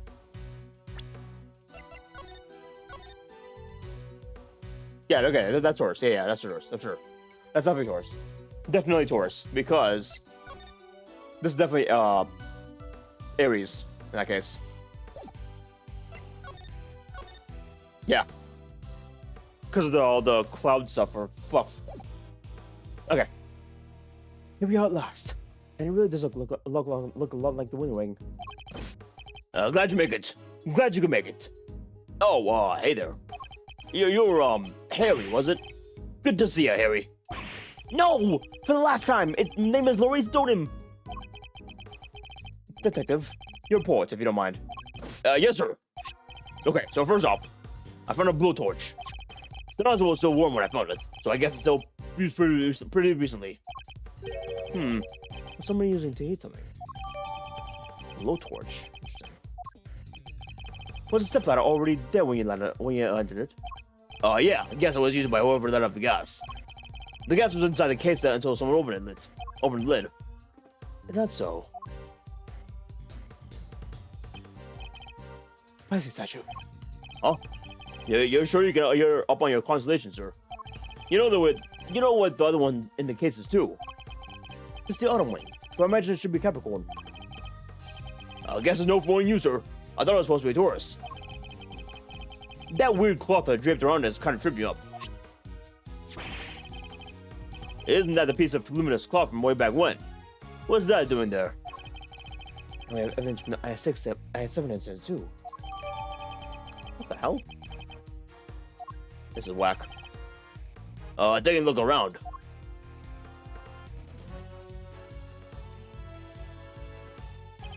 It seems there's a piece of luminous cloth in each of these other cases too. Yeah, and that makes me want to see what's hiding underneath real badly. Sure, let's whip off real for you. Oh god, there's gonna be dead bodies. Wow, they're beautiful. Okay, not dead bodies. Not dead bodies, we're good. Ah, I knew it, yeah. Oh, that's Aries, okay. So the transformation never witnessed. Ah, okay, so that's Capricorn then. Okay. Then Aries was the one on the left, and Aquarius on the right. Okay. So the transformation Larry witnessed. There had been the moment when the cloth around Pisces statue lower half fell away. See, Edgy? See? I wasn't imagining things. And I wasn't mistaken. Ah. Listen, Mouser. I think we can all agree. This room is a fish in the bug of fish. My hunch is that someone deliberately tried to make this room look like the Winter Wing. Yes, that's it. That was thinking exactly the same thing. They even covered the statues up in such a way to make them look similar. Put the clock over the bottom half, and the Pisces and Gemini statues look almost the same. Ditto for Capricorn. Covered his bottom half up, and he looks pretty much like Taurus. The other two can't be fixed on easily, so covering their cases up completely was the only answer. So somebody went to some length to disguise the autumn ring as a winter ring. Huh. I'd say we need to take a closer look at anything here. Wouldn't you agree, Fender? Oh no. Oh god, why are they here? Why are they here? Ah, boy. On.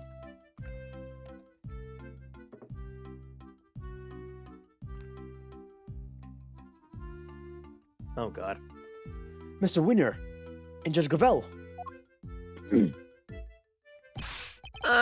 What the heck are you guys doing here? You're the last thing I need. This is my thing, you hear? Mr. Edgeworth, it seems I have failed in my duty yet again. I pray one day to make you see that your presence is now required at every crime scene. Ugh. And that co-opting the good for your own ends is neither right nor good. I will have to give you some serious consideration as to how the goddess of justice will have me judge you. You got it all wrong. It was me who asked Mr. Edgeworth's help, not the other way around. It was? Well then, you know what that means, Dr. Fatfoot. Oh, you mean... Exactly. Your, salary check has taken a hit. But you're looking forward to paying now. Always wanted to see that. Man, getting a wage cut from you all, people. Not so fast, Mr. Winner. I was simply assisting with the police investigation as a witness and a bystander.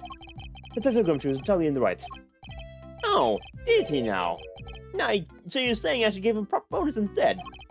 That's not what I'm saying at all. Hey, well, I wouldn't mind a little salary bump. Your compassion and generosity are truly heartwarming, Eustace. But we must take into account past transgressions when making judgments that concern the future. And I hereby judge Mr. Edgeworth and his associates unfit to tread the hollow grounds of the scene. What? But we only just got here! The goddess of justice has conferred her blessings on Eustace and Eustace alone. But what you mean, this is Mr. Wiener's case? That's exactly what he means. It's time to for some warm-up act to get off the stage. After all, I solved this one already. I have a suspect lined up and everything. What did you say? A suspect? Already? Who? Who else but your armed friend over there? Oh my god. Huh? Me? What's going on, Edgy? Your guess is as good as mine. I can't even begin to imagine how your boy's mind works. Heh heh heh. I'm surprised that you lack of attitude to understand the winning mindset. Lack of attitude. Something tells me he doesn't know the real winning return of what praise. Well played, Eustace. Mr. Edgeworth does seem to lack a certain aptitude. Yeah, exactly. What's your aptitude, smart guy? Wow, he's totally shameless. Underestimate my information gathering skills at your own payroll. Before we came here, we dropped by the medical room just to ask the doctor a few questions. And he told me where the poison capsule came from. And? Where might that have been? It was, this chemical you find everywhere. Can't think of the name just now, though. Wait a second there. Let me just call him real quick. Perhaps I can answer your question while Eustace is on the telephone. Why let him make the call if you know the answer? The gas was created by mixing two specific chemicals. Oh no. Oh no, it's gonna be fucking, what is it? Homicyanide and mango down or something. Oh, okay, that's good. Thank God. Thank God it's something different. Ubiquium and asphyxion. What kind of chemicals are they? Ubiquium is a red liquid in all manner of everyday products. Paint and dishwashing liquids, among various others. On its own, it's entirely benign. So it's something anyone can get their hands on. Precisely, but the same cannot be said for asphyxion. That does sound nasty. What's it used for? It is a main ingredient in a product called Infesticide Ultra. It is pure white in color, and it's unavailable to the average customer. In fact, it is not impossible for members of the public to get implanted here in the country. As such, we're currently investigating where it might have come from. Interesting. Interesting mix of ingredients.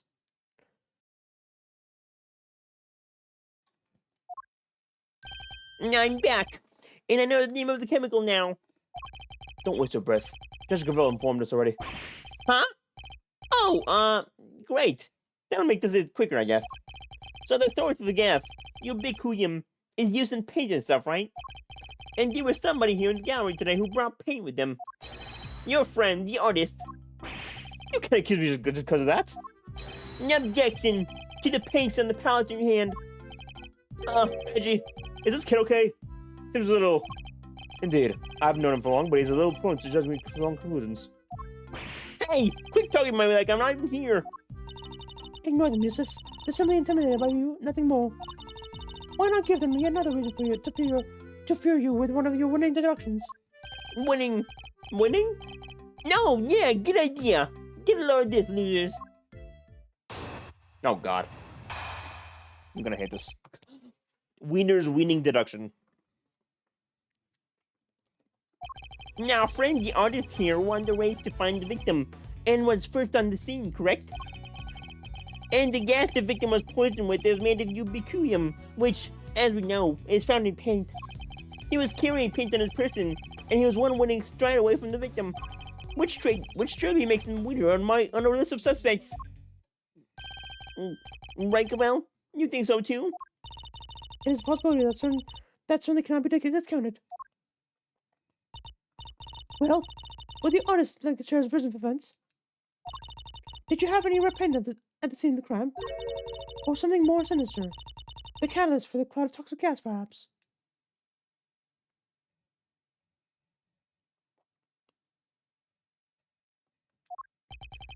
I think I might have left my heart there, you know? And you might have picked it up. Oh, God.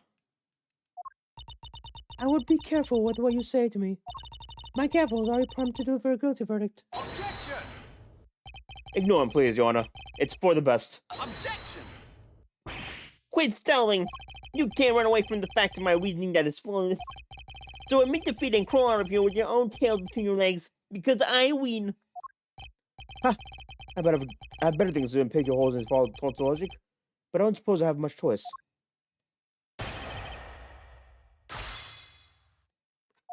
Oh, God, here we go. Hold it! I'd be the first to admit that he's something of a suspicious character. Objection! First to admit. Are you trying to beat me to it? But you can't, because I'm the winner, and I'm first rate. Always. Huh? I'm a first-rate artist, you say? Larry, I don't need you to make any more of this convoluted than it already is. Please, Mr. Wiener, just continue. And the gas the victim was poisoned with is made from ubiquitous, which, as we know, is found in paint. Hold it! Well, we do indeed. It seems it's found in the number of everyday products. Right, which makes your friend's paint pretty darn suspicious. But isn't it also found in a bunch of other stuff too? She has a winning point, I guess. Right, Gavel? I suppose she does. As I said, ubiquitous is also found in dishwashing liquids, and amongst other things.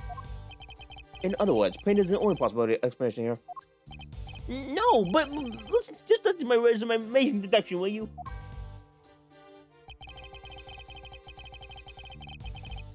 Hold it! It's by no means certain that the paint was the source of poison gas.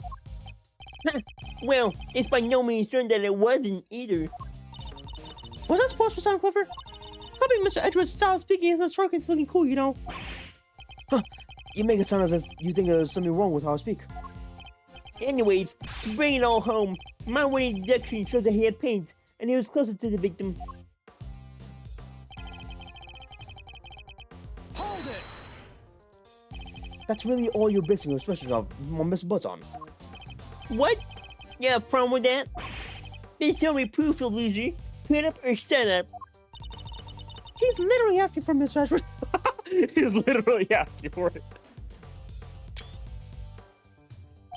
He is. So let's find the right piece of evidence and give it to him. We know that Mr. Winter isn't much of a listener, and we also know that his reasoning is likely to be based on a flawed assumption. Yeah, he even phoned the other guy and still got it wrong somehow.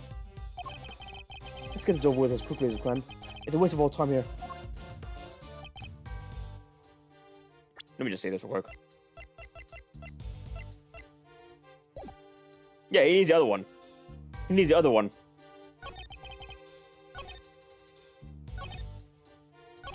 Do I just do it on this one?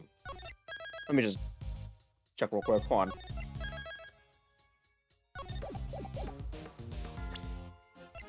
Objection! Damn it, it's the wrong one. Fuck. Let me load. Thank God I saved. Thank God I saved.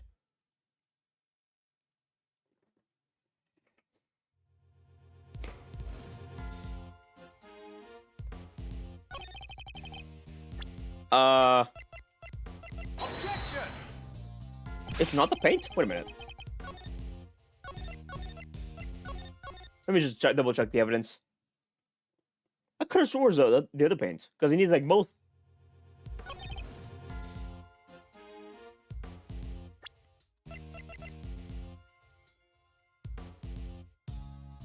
Objection! There we go. Okay, the wrong statement. Wrong statement. Your deductions are anything but winning, I'm afraid. Unless you're looking to win a prize for incoherence. Heh, so you agree on the prize? What you deserve is to be set right.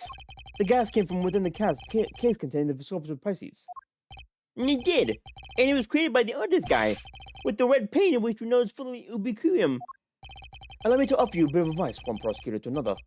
It always helps to listen carefully to others. A gas is created when ubiquitous is mixed with another substance, asphyxion. Paint containing ubiquitous alone wouldn't create any kind of gas at all. Oh, it wouldn't. I thought they said that the guy with asphyxia with ubiquitous. So you told me that all this was based on a mishearing of the forensics report? Yeah. The gas has already done its work by the time Mr. Butts found a way to the victim. Perhaps it's your own aptitude that should be worrying about it. My aptitude? What does that even mean? You literally just used the word 5 minutes ago. It means one's ability, or how suited one is to a particular task basis. And attitude, the other word you misused only minutes ago as well, is nothing entirely. I get what you're doing. You're making fun of me again. What I'm doing is demonstrating we don't have the aptitude required to head up this investigation. Overruled. Before you go any further, you might wish to consider some of the flaws in your statements. And what flaws might those be? Why, firstly, you cannot prove that the art friend did not enter the art wing. That's... Oh, God. Whatever. And secondly, that you cannot prove that the wet paint did not have something to do with the crime scene. But the paint isn't important on its own, surely. What's important is a combination of red ubiquitous and the white asphyxion. And how exactly were the two substances introduced to one another? Surely we need to figure that out before anything else. Indeed we do. And that is what Eustace will be investigating next. Or what he would already be investigating had you not been here making needless trouble. We're not here to make trouble. Quite the opposite, in fact.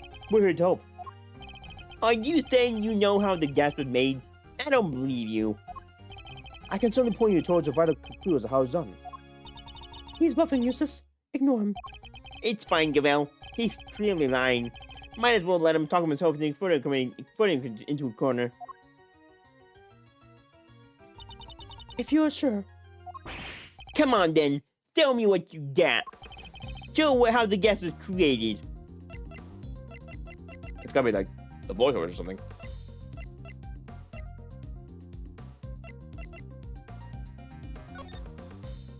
Actually, what if it's this actually? Wait a minute. Take that! You're saying this somehow surges out the chemicals mixed to make the poison gas? That's exactly what I'm saying, yes. Thank you for... Oh my god. It's the wrong one, damn it. Well, they use it, as I said, the good eye. The red tears of Miss Bassal. That was the ubiquitous. Oh! Okay, it's right. It's right. Okay. It's right. We're good. Oh, wait a second. You're saying you guys are trying this stuff out? What, so your sculpture is some kind of evil spirit? How much time am I going to have to waste talking to him through this step by step. The red tears alone would not have been enough to create the gas. They must have mixed up with something else inside of the case. What? Then what evidence do you have that that's what happened? The evidence is right there in the sketch I just showed you. I need to point out the part that shows that the two mixes have mixed together altogether. Yes, thank you. Take that! Observe the pool of pink liquid beneath the Pisces statue's glass case. It clearly shows that the two chemicals mixed. What? Wait, I don't get it. How does that prove that some ubiquitous mixed up with something explicient? We have an artist with us. Why don't we ask him? Larry, can you claim to be something of a painter? Larry, you claim to be something of a painter. Imagine you have experience mixing colors. What happens if we mix red with white? Don't treat me like a dumb edgy. I did graduate from junior high, you know. Any idiot who knows that red and white makes pink. I mean, there's variations. You got your rose pinks and your baby pinks. Damn. Hold it! That will be more than enough, thank you. Do you see what I'm getting at now, Mr. Werner? No, I think I do. Ubiquitous is red, asphyxiant is white. Mix the two together. You have pink, and that's what pink liquid is. Yes, very good. We got them in the end. Yes. Interesting. I think you finally convinced him. Overruled! Mr. Edgeworth, you have raised possibility, and nothing more. We cannot know for certain that this shows the results of the two chemicals have mixed. And besides, the sketch you are attempting to enter as evidence was drawn by a suspect. How can we possibly hope you balance veracity? Hey, I drew everything exactly as I saw. A true artist never lies or bows the truth. That's actually pretty good. That's actually a pretty good line, Larry. That's a pretty good line. Forgive me, but I did not ask you for your opinion. Ooh, she's a cold one. But I like it. Of course you would. You may rest assured, Your Honor, that I mean to prove my theory of to our satisfaction. Overruled! It may not be wise to jeopardize your position any further, Miss Edgeworth. Especially as there are another question to which you have yet to provide a satisfactory answer. How can you prove that this man did not enter the autumn wing? Until you are able to, there is little more to discuss. Wait. Maybe the victim help us out with that. Mr. Gusto, he is still unconscious and in a critical condition. Yes. Oh, well, shit.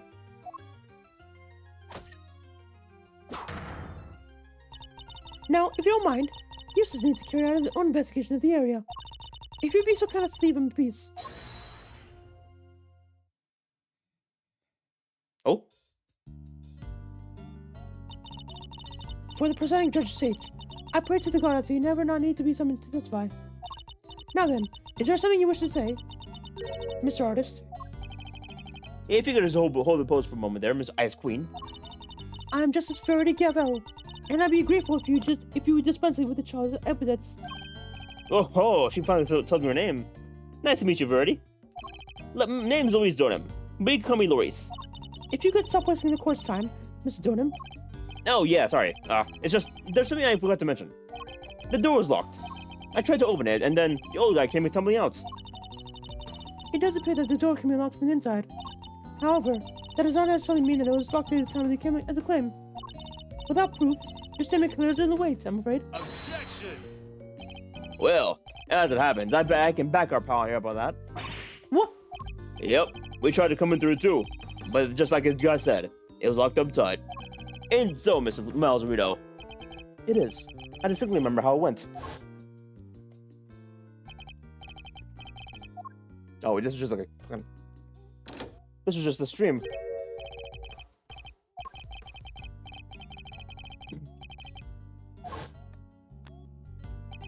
Prior to the incident with the gas, it was not possible for it to enter the room from the outside. Overruled!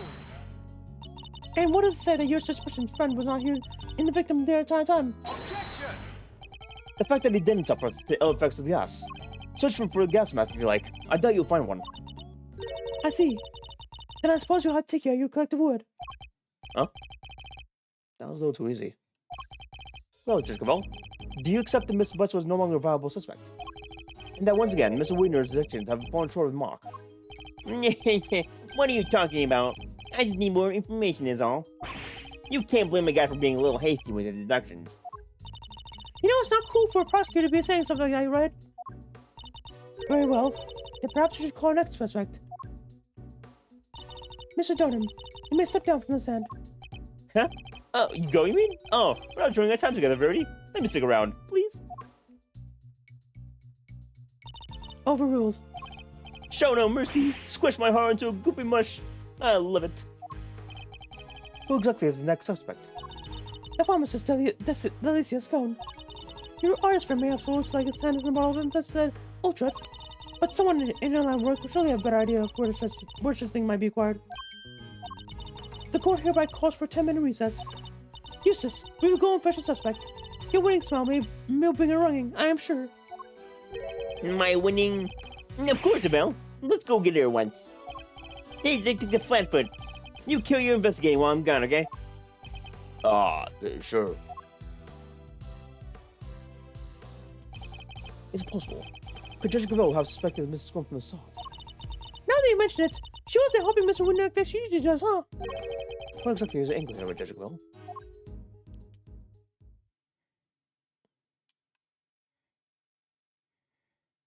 To be continued. Wow, shit, okay. Ugh. Yeah, I think it's it for now, chat. That might be it for now. No one really came to stream, except for Anonymous, who I assume is either still or not still in chat. Other than that, chat is pretty quiet, but I do have lurkers, I think. So thank you for watching. Thank you for watching, chat. Hope it was good. Let me just save real quick.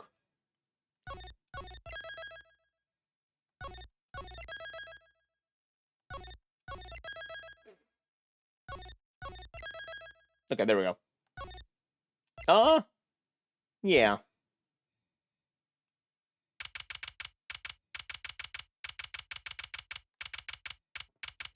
Autumn wandering. Okay, let's get out of it real quick.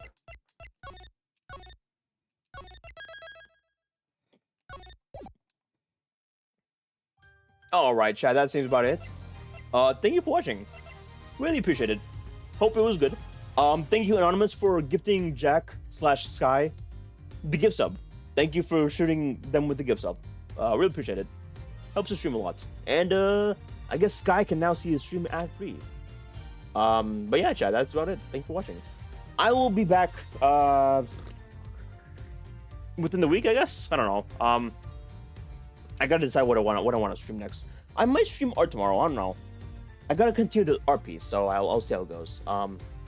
I'll let you know if I stream tomorrow in the afternoon, or if I just end up going to the gym or something. I don't know. If not tomorrow, then probably Tuesday night, at the very least. So I can continue either Ace Attorney, or, 14 maybe? Oh, I gotta see. That's about it, chat. Now let us know on Discord or Twitter or Twitch or what I stream next. But we will continue this later on in the week. We will continue K3 later on in the week. But yeah, thank you for watching. I'll see you guys next time. Have a good night, chat. Have a good one.